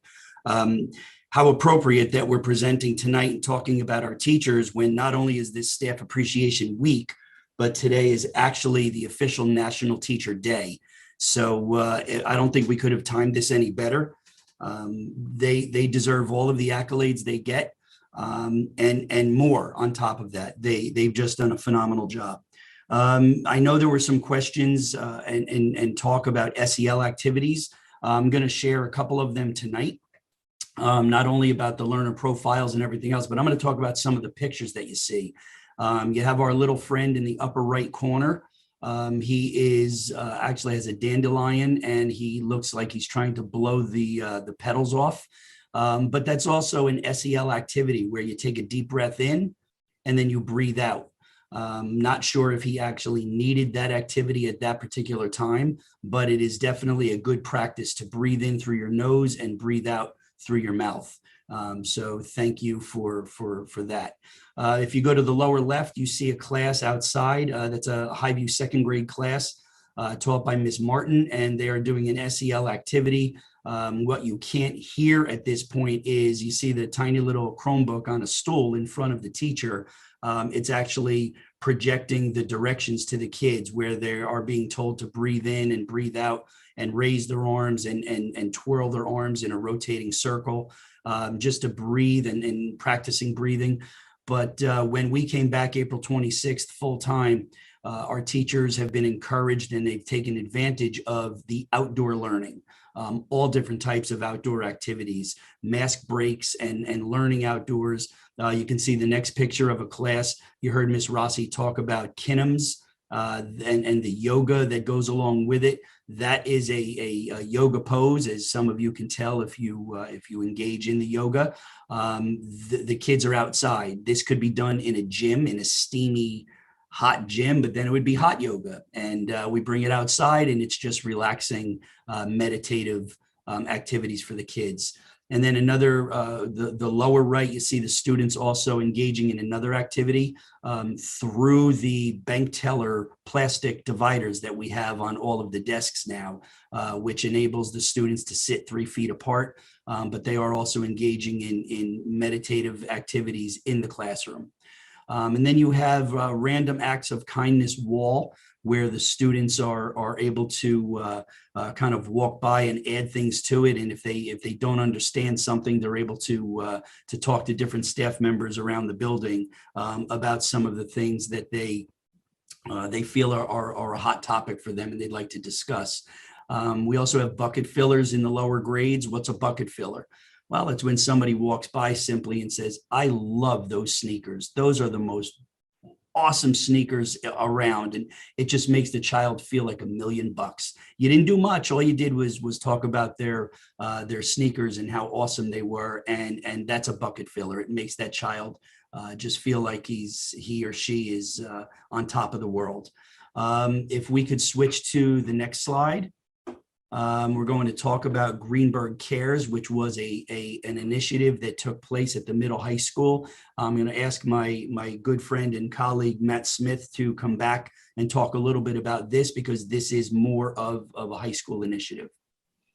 Thank you, Gary. I appreciate it. So as you know, Greenberg Cares was actually the brainchild of Miss Ashley Jackson, our assistant middle school principal.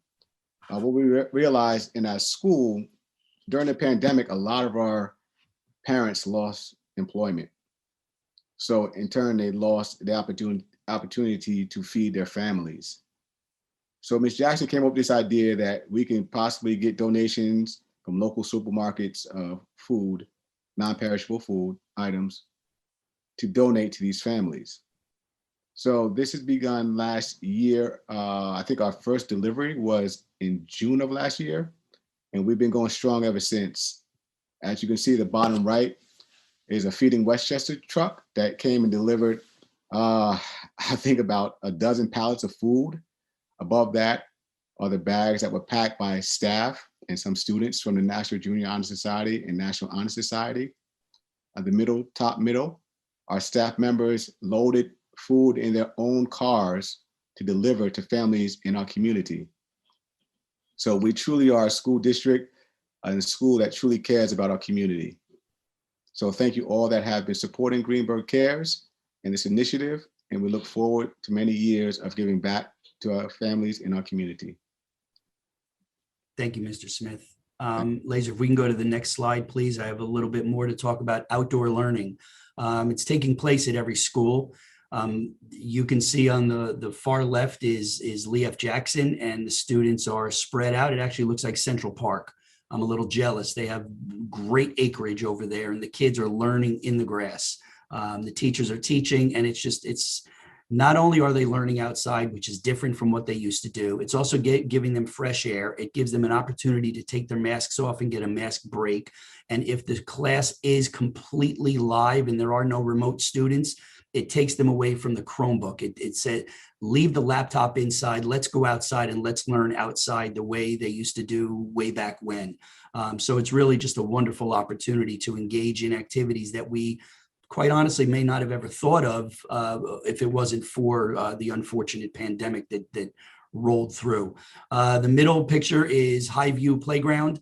That's actually two different classes. One is in the middle of learning, and the other class is in the middle of simply taking a mask break. But we do have a large enough area where the kids can sit 3 feet apart, masks off, just breathe the fresh air and just get outside and get away from, like I said before, get away from the computers.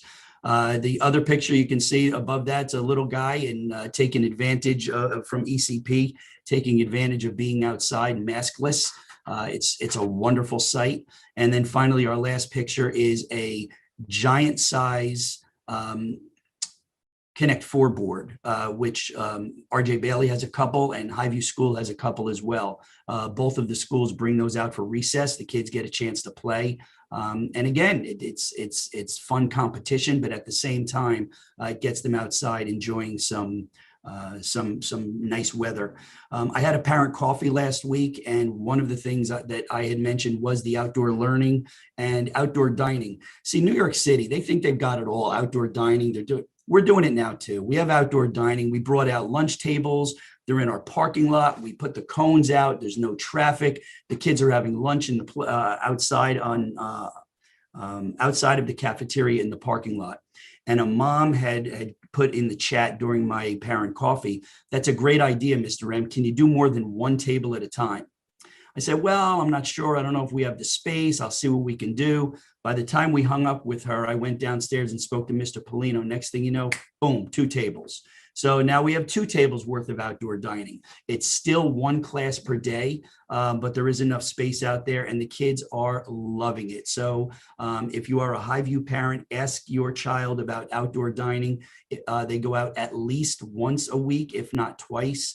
And they're loving it. It's better than New York City because there's no traffic coming by. There's no whistles or horns blowing. They get 40 minutes of uninterrupted lunch and conversation time with their friends. And then they go back inside and outside and having recess. And we try to do as many outdoor things as we can. I believe the last couple of slides I'm going to turn over to my colleague, who is the director of the early childhood program. We are very proud to host half of her kids here at Highview, Miss Dawn Mail.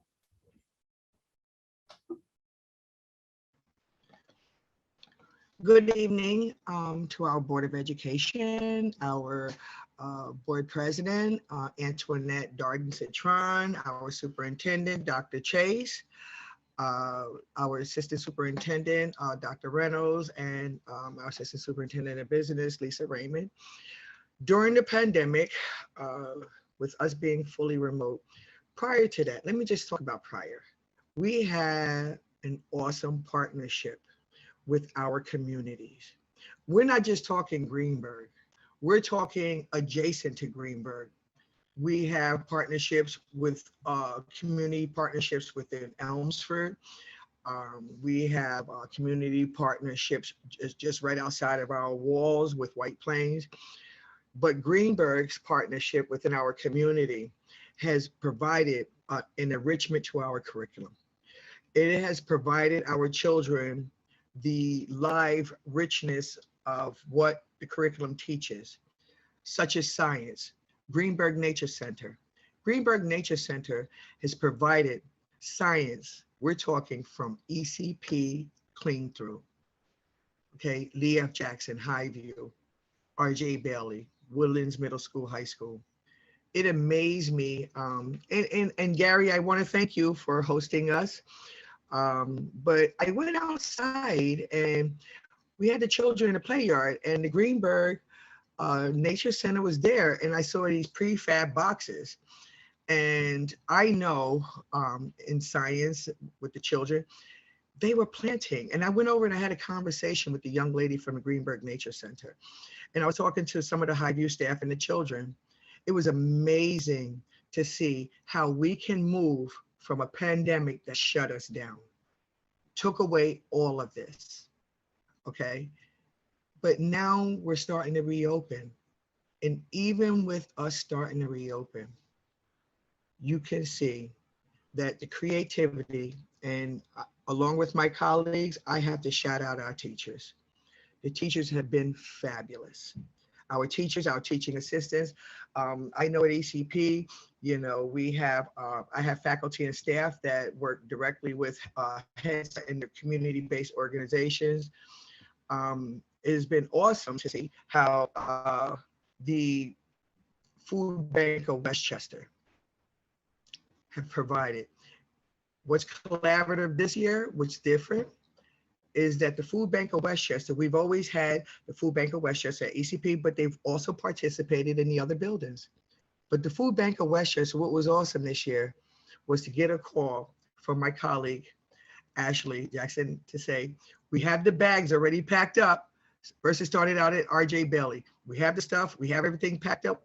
It's going to be delivered down to Highview for ECP families. That collaboration, that connection was phenomenal. We have PTA meetings and parent information nights. We found creative ways to still connect with our families, though we can't do it in person. But how creative is that? We were all afraid of, how is this going to happen? What are we going to do? How are we going to continue doing X, Y, and Z? But the creativity of our faculty and staff, throughout all of our fears, including yours, we've made it happen. The ECP playground, 2 years we've waited. And with the pandemic, everything shuts down.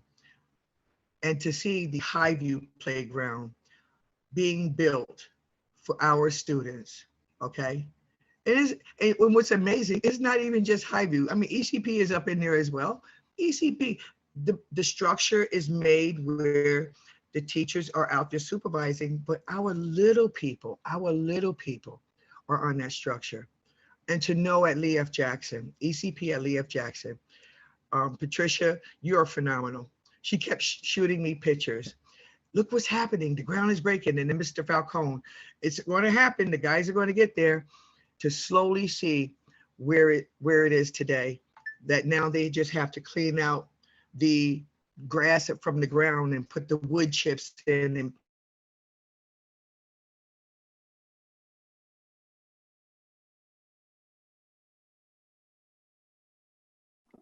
Miss Mel, your sound went away for a second, so you might have to go back like 30 seconds. reading virtually. Parents are loving every minute of it. They love the fact that I can still participate even though I'm on a screen. I can still participate and I can still make a difference and I can still ask the children questions though I'm on a screen and I'm not physically present, but I am virtually present. Next slide. Oh, and Manhattanville College with RJ Bailey providing us with awesome students that come in for internships to learn firsthand the practicum piece to their theoretical. Come on. Greenberg School District, we have Manhattanville students that come and they make a huge difference and they learn phenomenally from our teachers. Again, our teachers are to be commended. Next slide. Our partnerships. When we were putting this together, it amazed me. Okay. All of a sudden, all of these things started coming in and you saw the connection. And maybe I might have missed something, but I saw the connection. Gary put in something, Greenberg Nature Center. I said, yes, Greenberg Nature Center. They work with ECP. They've worked with Lee F. Jackson. They've worked with RJ Bailey in the high school. So us putting our brains together to see the Arts of Westchester have provided phenomenal arts and education for our students. The community-based organizations, lowest bronze, our community-based organizations are based upon the fact that with our UPK, the state knows we are limited. We're not going to expand because you don't have to at the pre-K level, but to have a community-based organization to continue that learning and that environment for our young children. We have Lowest Bronze Children's Center. We have Worthington Nursery. We have Our House. And we're still working within the community to find other community-based childcare programs that can be phenomenal in providing support to our students. We have Feeding Westchester, Greenberg Nature Center, the Greenberg Police Department, who have no problem coming out and showing our children. It's not about, you might see me in a different light in your community. That's my job. That's what I have to do. I have to protect and serve. But then to be able to show them the inside of their vehicles, to show them what they do, show them the dog who is a police officer with his badge, Greenberg Parks and Recreation, their grounds, their facilities, Hartsdale and Fairview Fire Departments. It was amazing because I remember in ECP, we had the Hartsdale Fire Department, but we have where we're located is Hartsdale. Then we have Fairview. So we needed the smokehouse. Fairview had the smokehouse. Hartsdale Fire Department had to contact Fairview and work together within this awesome community to make this happen for our students. And it's not just at ECP. It's at Lee F. Jackson as well. It's at Highview as well. It's at RJ Bailey. Manhattanville College, I spoke of them. The Salvation Army, White Plains Division, for the past 7 years, they have provided at ECP, our families, and they don't work just with the student that's in our school. They work with the family. You're talking about providing them with Thanksgiving, a full box, they call it their basket. And then when you open it, everything from soup to nuts in there to create a Thanksgiving meal, to provide a meal for our families. Christmas, amazing. Again, that box is there with that Christmas meal, but they take it a step further. They provide every child in that household from the age of 18 down with, they give them a certain amount and they get to pick what they want. And these folks go out shopping and they make it happen for our children, for our families. Sharing shelf, providing our families with clothes, having children with shoes or sneakers too tight on their feet. And then we'll speak to the parents and let them know it's nothing to be ashamed of, but if this child cannot walk with shoes or sneakers that are comfortable for their feet, then they cannot learn. They are in pain. They're constantly going down to their feet. They're not paying attention to what's foundations on the wall, on the board. They're not paying attention to the manipulatives on the table. Theater Young Community Center. I cannot say more about Theater Young. Phenomenal. When we need to evacuate, phenomenal. When they have after school programs, when we say, okay, we're shutting down early, we got to call them. What do? They make it happen for us. And there's a host of phenomenal activities in there. And Dr. Chase, you know, you had us out there singing to the elderly and everybody up in there in the community center. And I know we sound like dying cats in a hailstorm, but they sure commended us for being right up in there and sharing our love and respect for them as elders. Westchester Institute for Human Development, they provide counseling to our families. Right now, they're offering virtually a host of parent and faculty workshops. Jill Post sent this thing in with a hope for the month of May, a whole list. I sent it out and I let her know, okay, and I saw all my colleagues on it. So I know if I did it, I know my colleagues did it. The workshops and things for parents, for faculty and staff on early childhood, child development, maybe on helping your child through social emotional development. What can I do? 914 cares. We have families, diapers, feeding, hygiene, toiletries. You would think that that's not needed. But how is that I had a little boy, I still have him here, and he had a pull-up on, and the pull-up was too tight. So he had a bowel movement, and the bowel movement goes out of the pull-up because the pull-up is too small. So I said to the staff, I said, do we need help? What can we do? They went, spoke to the parent, come to find out, she just had a baby.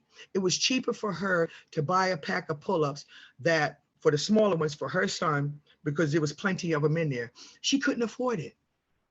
But 914 New York Cares provided her with the appropriate size pull-ups for that little boy. So now he can remove his own pull-ups, and he's not afraid because he knew that pull-up was too small, but he's not afraid anymore. He is independent and he can do it himself.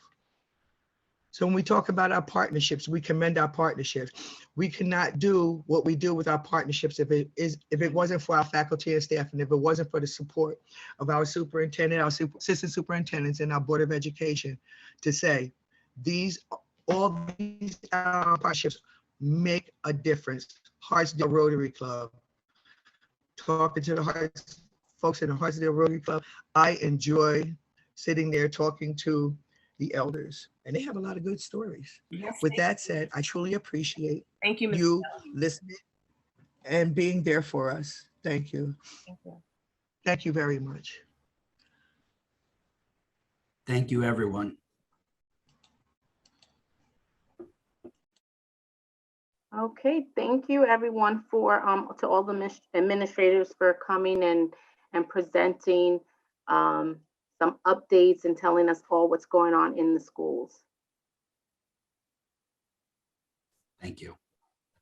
I would like to just comment, if I may. I just want to thank the admins for trusting the process. And you're right, Mr. Mastrangelo, we closed those doors in March and everyone stepped up. And although you all paid homage to your staff and your faculty, and they are so deserving of it, you too are also deserving of it because you led those efforts in your buildings, and I could not be more proud of you.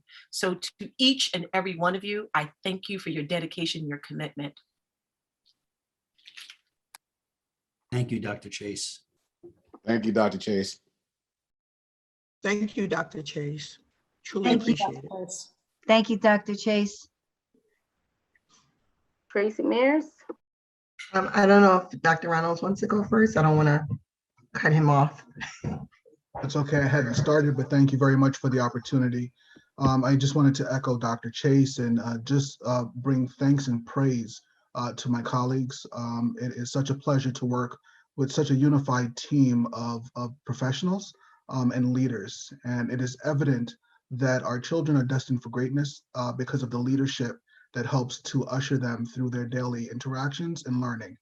So I can't thank my partners enough for sharing all of the greatness that's taking place in Greenberg, but doing so as one unified school in several different buildings. And that should always be the mindset. And I appreciate your efforts tonight. Thank you. Thank you, Dr. Reynolds. Thank you, Dr. Reynolds. Thank you, Dr. Reynolds. Thank you, Dr. Reynolds. Thank you, Dr. Reynolds. Okay, Tracy, then David. I just want to thank you all. I love seeing all of your faces. I've seen probably two of the principals that are on here more frequently because I pop up at your schools to drop my kids off, and you guys have been awesome with taking phone calls from parents.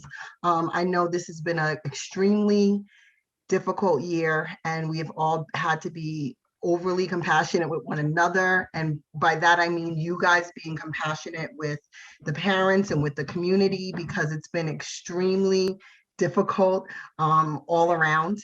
And so thank you so much for putting this presentation together, given testing, given kids coming back to school. I mean, that was like a whirlwind all in and of itself. I don't know how you guys are still up either, because you guys are always up early. I know I get emails back from you very early in the morning. So I just really want to thank you for all the work that you're doing. We have some awesome teachers, and you guys do an amazing job of administrating over them, all the way from ECP all the way up to Woodlands Middle High School. It could just take one parent to make it a very difficult day, I know sometimes. And us parents are in our own world, in our own situations as well, with our own jobs and worrying about our kids and our families and the security. And you guys take your own personal families, the teachers into consideration, all of your staff into consideration. So I just want to thank you. I know everything is not perfect. God knows I don't do a perfect job every day at my job, but you guys keep showing up and you keep being there every single day to support your teachers and support our children, and to be able to answer questions from our parents. And so I really appreciate that. And I just wanted to let you guys know that. And don't say thank you, Miss Mears. I just want you to hear, I just wanted you to hear my sincerity and my appreciation. Thank you. Thank you, Tracy. David, then Ashley. Gosh, I think Tracy said just about everything. I am glad, wonderful job. I'm glad to see how well connected we are with the rest of the world. That's the essential thing, that we not be isolated. We are connected. Thank you.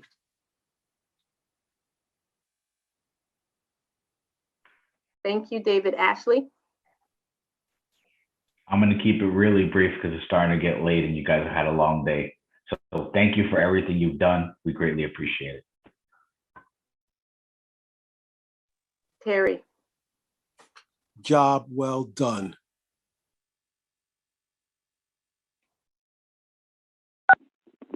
Miss Carey? I just want to thank each and every one of you for the time you've taken to make us realize that we have a great staff. Thank you very much. May you continue to be blessed. Okay. All right. I'm sorry, go ahead, Ms. Simone. Okay, I know that my colleagues and I, before we end this presentation, wanted to shout out our amazing teachers and staff one more time, because without them, this could never happen. And from the bottom of our hearts, we truly appreciate everything that they do. And the evidence is right here. So I know they were going to unmute, and we're going to start with ECP. Unmute so you can say thank you. Okay. Thank you, because it has been a long road, but I want to say thank you, our faculty and our staff, our central administration, the support, phenomenal. Thank you. Okay, we have Jackson. Thank you. Amazing. We love you. Thank you. Thank you to those of you out in the community and the teachers from Highview. If any of you are watching this live, go to bed. We have 3 more days for the week. But thank you for just being you, and thank you for being awesome. I think the world of you. I love you all, and I wouldn't want to be anywhere else but at Highview School. So thank you. Thank you to all the staff and faculty at RJ Bailey. You guys have been amazing in this troubled times, and you guys have risen to the occasion, have been there for the students, for me, for everyone. Thank you, Dr. Chase and Dr. Reynolds, for your leadership. Thank you, board members, for all of the support that you've given us. We couldn't have done it as a community. Thank you so much. Thank you to my wonderful Woodlands faculty and staff. As you guys know, as we chant every time at the end of the faculty meeting, we are Woodlands. So guys, I appreciate you. We always put the fun in dysfunctional, but we are a functional unit that moves forward and changes the trajectory of students' lives. Dr. Chase, we appreciate you and your leadership that you have provided us, and you'll be greatly missed. Thank you all. All right, thank you everyone for your presentations. We really appreciate it, learning more about what has been happening throughout the year. So thank you so much. Okay, we have policy reviews next.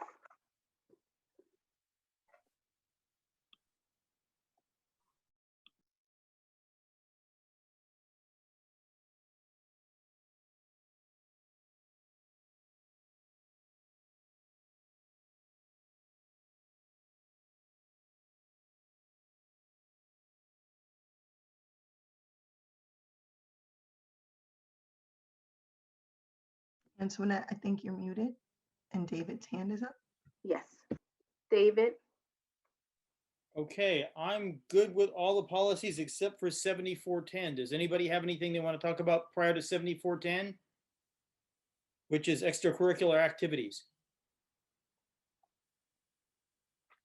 I did not. Anyone else? No. Okay, David, please share. Okay, so 7410 is an odd bird because it has a bunch of red text, which is the new stuff that comes off of the template from the state, and then the black text, which is our stuff from Greenberg. And our stuff sounds to me relatively positive, and their stuff is more like the police coming down on you. So so if you go to 7410 curricular and extracurricular activities, they start talking about eligibility for attendance. They give you a little introduction. They talk about eligibility for attendance, meaning if you're not doing well in school, you shouldn't be in an extracurricular activity. Not sure if that's a philosophy. Censorship of school-sponsored student activities. So it looks like we're busy sort of policing anything anybody puts in print.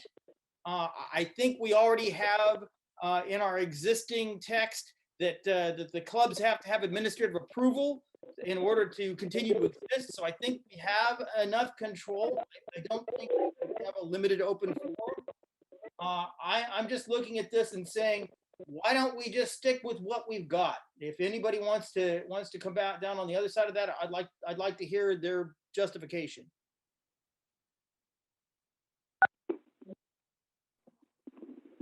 Madam Chair. Ms. Carey? David, do you think we should table this until we can talk about it a little bit more? Do I think that I could what? Do you think we should table this until Yes, we can I talk think about we can table this and talk about it a little bit more, and the rest of them can go forward. That's my position. I'm okay with like everything else. I don't know what people have to say about the other policies. Ms. Carey? I'll support that one policy being tabled until we can talk about it a little bit more. Okay. David, you're done, right? I'm done. All right, Terry?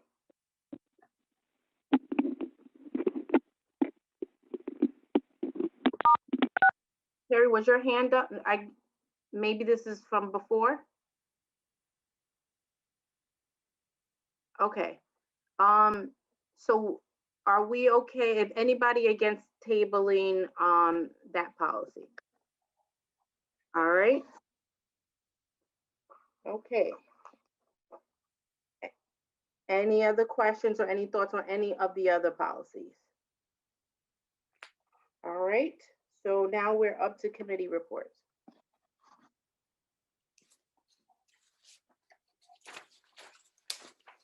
Do we have any committee report? Okay, David, David, before you go, hold on. I see Ivy's hand. I just had a question. You want to move forward, just so that I'm clear, you want to move forward with the remaining policies? Yes. Okay, thank you. Thank you, Ivy. David. Okay. The Finance and Facilities Committee met on 4/22/21 at 6:30 p.m. via Zoom call.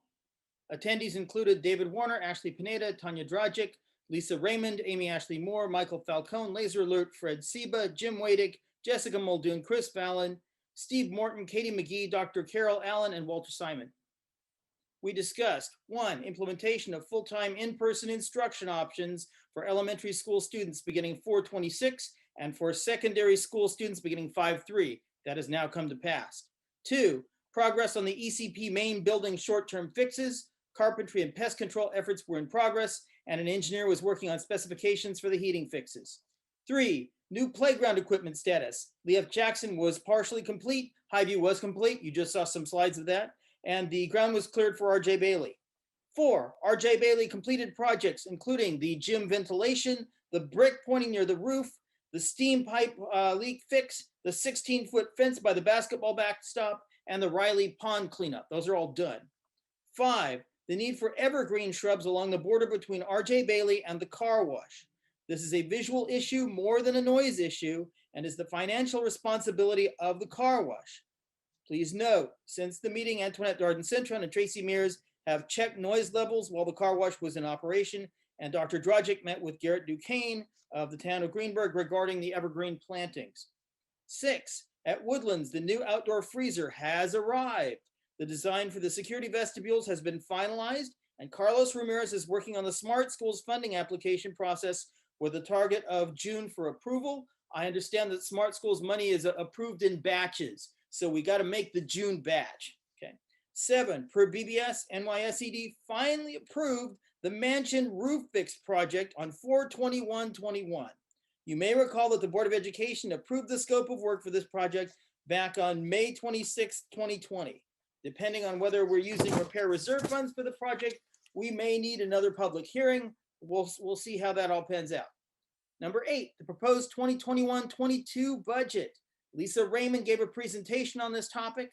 It was similar to what we saw in the last board meeting. We looked at a line-by-line copy of the budget, provided some pointers for reviewing budget items, and invited the committee and the public to attend the 4/26, 7:30 p.m. Community Engagement Committee meeting, which was dedicated entirely to answering budget questions. 9, committee members' questions and comments. The Warburg Campus Boundary Survey is in progress. Yearly inspection and sinking monitoring wells at the old Filfer Field sites is ongoing. The budget increase appears high because our auditors recommended we include already existing facilities money from previous years in the budget. The actual tax levy increase is only 1.24%. We heard that earlier tonight. We will provide an updated list of facilities reserves and how they're encumbered at our next post-budget meeting. We need to speak with additional central office staff to answer detailed budget questions. Dr. Reynolds was going to be available at the CEC budget meeting, and he was very valuable. Good.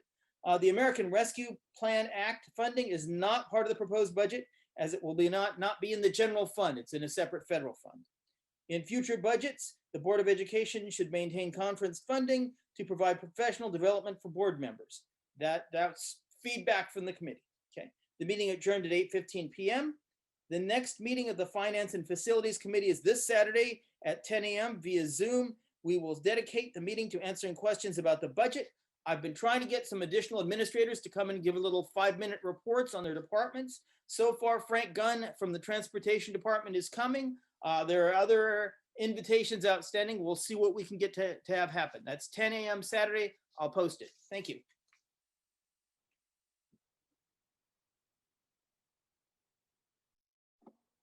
Okay, thank you, David. Are there, Tracy? I have a committee report from the CEC committee, but I also wanted to pose a question that came up at our CEC committee, and it could go under fiscal. It is a budget question. It was specifically about the Wi-Fi at the Woodlands Middle High School football field. I know Miss Raymond was there. It came up at my CEC committee meeting. I'm wondering if there was any follow-up or feedback from that. I know Miss Raymond, you still there, Miss Raymond? I am, I'm here. Oh, okay. Were you able to get any resolution regarding the Wi-Fi at the football field? I've spoken to both Mr. Falcone and to Mr. McCoy, and we are looking into it. They are aware of it, and we are trying to research what we can do. Oh, sorry, I got muted. Okay, sounds great. Is it possible, Antoinette, for me to share my screen so that everyone can see the presentation? I mean, sorry, the minutes? I don't believe, I'm not in control of the board, but if you would like to. You can share your screen. I don't have it. Okay, I have it. I can share my screen? Okay, great. Yeah. I'm just gonna pull this up. Try to figure out how to do this. Share screen. Okay, share. It's gonna show you guys though. Do you see my screen? Yes. Okay, great. Okay, so here's my minutes from the Community Engagement Committee meeting. I'm not going to take too long and read all the way through them. If anyone wants a copy of them, once they're approved by the committee, they will be posted on the website. We had, as David mentioned, a presentation from our Assistant Superintendent for Curriculum, Lisa Raymond, and from Dr. Corey Reynolds. They did an excellent presentation, as was done tonight, in explaining our budget and the proposed budget for the voters. That's going to come up on May 18th at Woodlands Middle High School. We had a ton of questions that were submitted by the community beforehand, which was great. That was very helpful. And Dr. Reynolds, as well as Ms. Raymond, answered a ton of questions. They explained the budget, which I'm going through here. The secretary took the minutes, so it was amazing minutes, and it's very detailed. Again, there were a lot of questions. You can look on the YouTube library if you want to watch the meeting and get a lot of the questions answered. They're also here for you to quickly review and read on my screen. There were some questions that were not fully answered yet. They had to come back to us with information. One of those things was the Wi-Fi on the football field. We just heard from Ms. Raymond. Another question is here: can the tennis courts at the high school be rehabbed for use? Ms. Raymond said that she can explore. I know myself from attending board meetings years prior that has constantly been a major issue. Can I ask administration if there's been any follow-up with that, or any additional information, or maybe, I don't know, David, with your facilities committee, if you guys have had any information with that? No, not recently. What has happened in the past is we've looked and always said, here's this tennis court. We can put money into fixing the tennis court, and then some roof disaster or plumbing disaster or something else takes the money away. We can put it on the list and look at it, but it has never come to fruition. We've never ever reached the point at which we got up there and fixed it. Okay, thank you so much for answering that. And so I'm just slowly scrolling through if anyone wants to try to, quickly read the minutes. And again, they will be posted. We also addressed the fact that the Nettie Jackson Extra Mile Award is, it's that time of year, but the Mile Award is open now to make any recommendations for someone to win. All that information is posted on our website, right, Ivy? It's up there now? Yes, it is. Awesome. It's the deadline again. I believe the deadline is the 21st, but Ivy, can you clarify? I believe that's the date, yes. Okay, great. So please go online, make your recommendations for the Nettie Jackson Extra Mile Award. If for some reason you're not able to get online, I'm sure if you contact our district clerk, you could drop off, a recommendation, or typed or written. That would be fine as well, I'm sure. Our board member, President Antoinette Darden-Cintron, is the board person that's working with Dr. Chase, our administrative person, to have the small committee that's going to choose the winner or winners of the Extra Mile Award, and that would be presented at our June meeting. Let's see, it was also a request to have the CEC do kind of a joint meeting with the Education Committee to talk about the reopening process in the elementary schools, as well as this week that just started with the middle high school. And we were definitely open to that. I don't know if the community still wants that now, but that was, where we left off. It was a recommendation. And also to possibly restart the reopening committee. That came up in our meetings, as well as possibly having some sort of video tour of the buildings, because with our new visitor policy and COVID going on, it's not really possible for parents to come and visit the buildings or community members to even come and drop things off. There's new protocols now. So that came up, and I just wanted to let you guys know that. I don't know if Dr. Chase or Dr. Reynolds, how do I stop sharing? I don't know if Dr. Chase or Dr. Reynolds, it's possible to, I don't know how to stop sharing. If it's possible to, oh, here it is, sorry. To have some sort of a video tour of the buildings now with the plexiglass up and everything, so that people can see where they're sending their kids every day. That is possible. I will speak with our fantastic television studio team and our fantastic PR team, in-house PR team, about how that can happen. They do a phenomenal job. Awesome. Thank you so much. Okay, thank you, Tracy. Are there any other committee reports? Okay, hearing none. Can I get a motion to adjourn to executive session to discuss the employment history of particular persons being considered for board action this evening and at the next meeting? So moved. Second. All those in favor? Aye. Aye. Aye. Any opposed? All right, motion carries. We will now go into executive session. Thank you, everyone. Are you guys okay with like a 5-minute or less break, please? Thank you.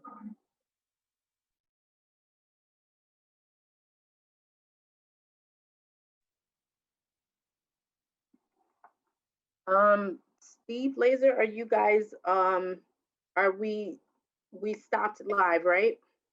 Not yet. Hold on 1 second.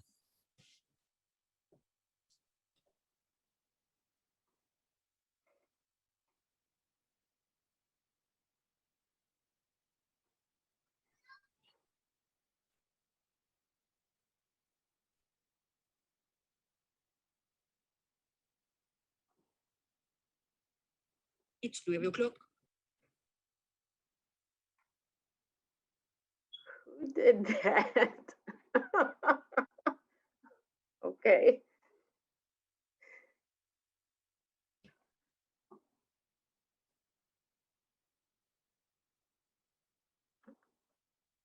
Laser still live or the live is over? Oh, still live. Hold on. Oh, wow.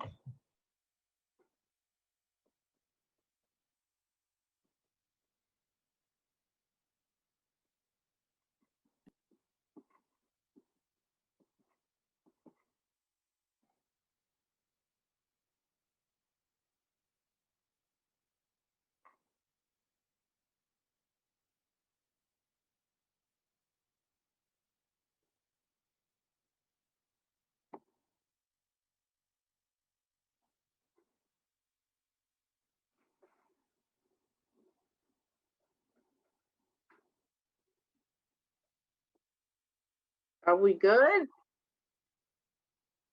Okay.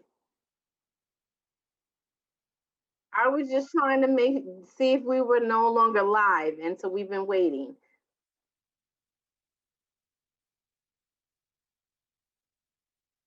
Yeah, we're already in executive session. We already said we adjourned to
All right, thank you, everyone. It is 12:47.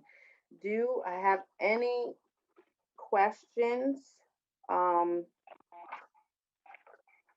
We're up to section B. Okay, silence means no questions. Is there any questions on C? All right, board action. Any questions on that? Okay. E, review of agenda items for the next meeting. Okay. E, hold on, sorry.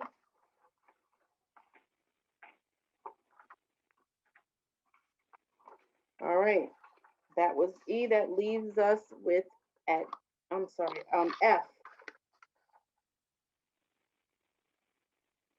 All right. Work session approvals. All right, so here we go. Is there a motion to approve the instructional personnel items presented to the Board of Approval, excuse me, the board for approval this evening? So moved. So moved. Second. Okay, all those in favor? Aye. Aye. Any opposed? Any abstentions? Okay. Section C, non-instructional personnel items. Is there a motion to approve the non-instructional personnel items presented to the board for approval this evening? So moved. Second. All those in- With the corrections? Isn't there a correction there somewhere? In the administrative, to C? C1. C1, yeah. Yeah. Oh, yes, I'm sorry. Yeah. Right, Ivy, you said you didn't really see where there was an issue. Can you just speak about how that is structured as it relates to identifying the process? So for transparency's sake, the way the resolution is worded is we show where the vacancy stemmed from. So Mhm. that's why there are two names listed in the notation portion of the resolution. Can I clarify something? The names is not the issue. The issue is under administrative content. The name that's referenced under that is incorrect. Oh, okay, that has no bearing on the actual resolution. The administrative content is for additional information for the board. Okay. Okay. All right, so again,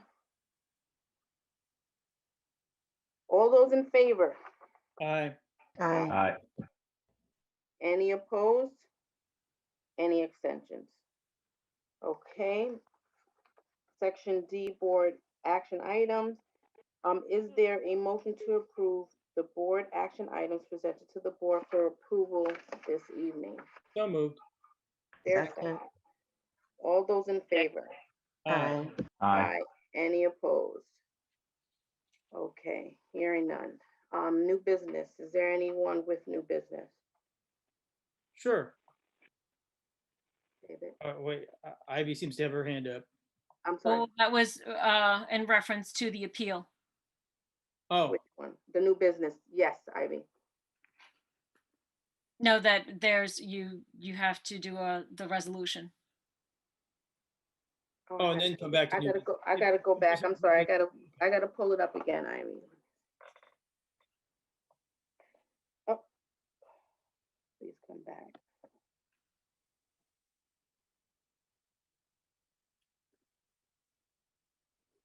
All right, hold on.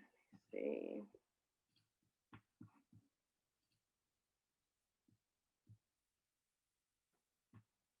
All right, what section is it in, Ivy? It was an email. Email, okay. Yes, it was. Okay, hold on.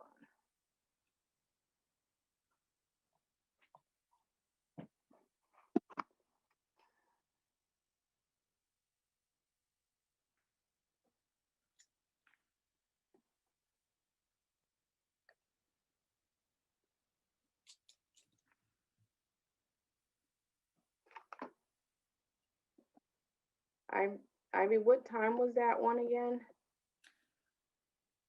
4:26 p.m.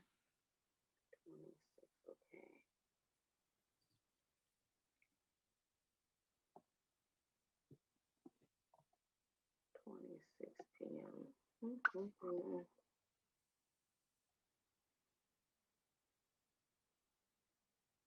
Why don't I have it in here?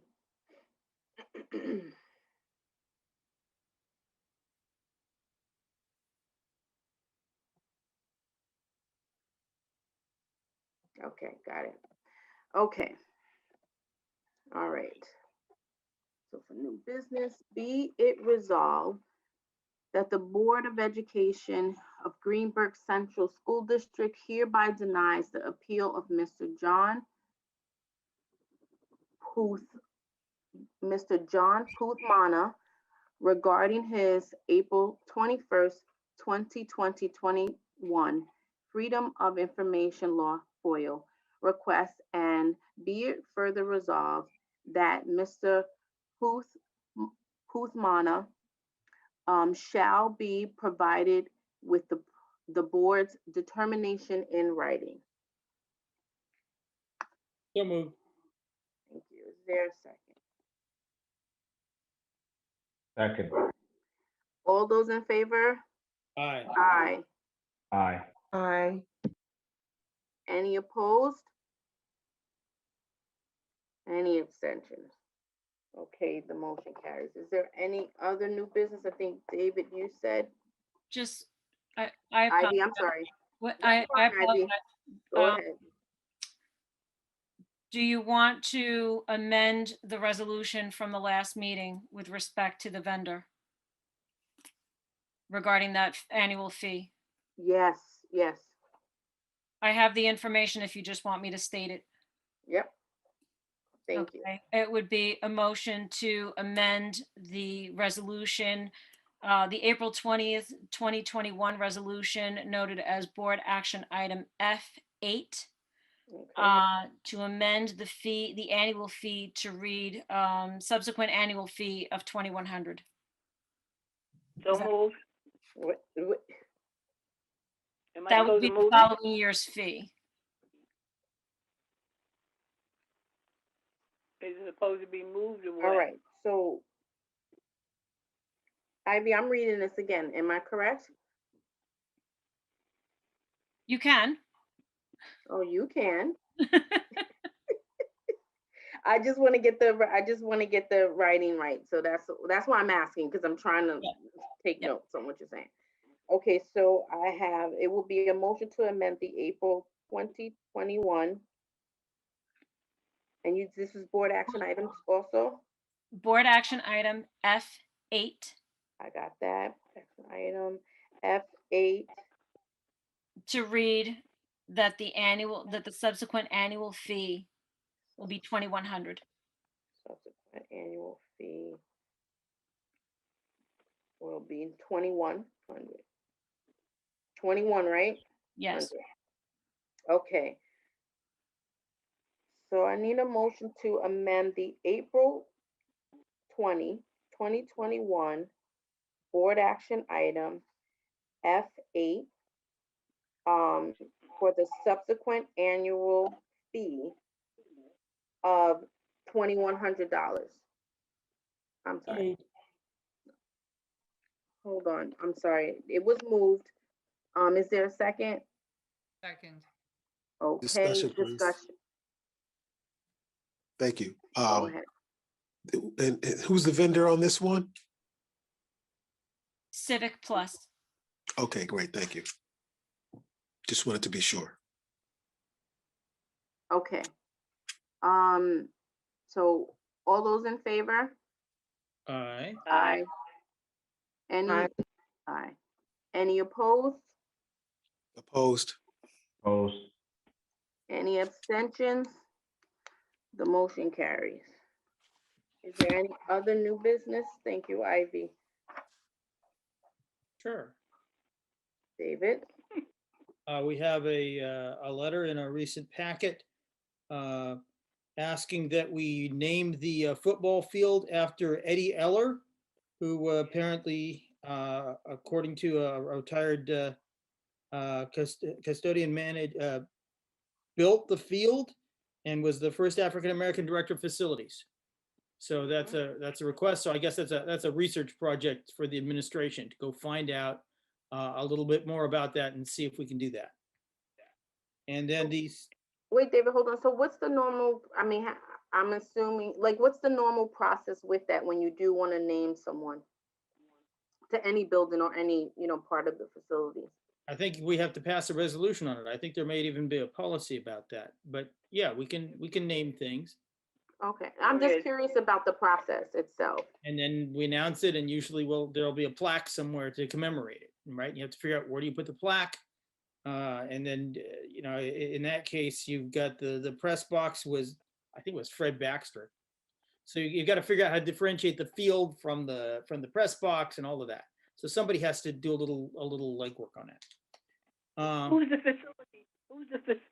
Who's the facilities people? We're the committee. Oh, you want to refer it to the facilities committee? We can do. I would think that would be a good move to have the facilities committee look into it and research it, and then bring it back to the board. Okay, I can sure do that. You guys will you understand that it's going to go. It's going to go the same place. Just do the committee and then come back to you. I can take it, sure. Or at least you work, together with administration on it, the committee.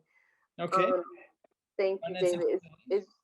And then the second thing, request we put a motion on the next agenda to extend the comment period to 4 minutes.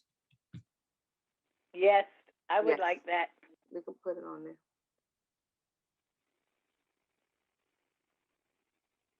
And yes. Yes. Yes. Yes.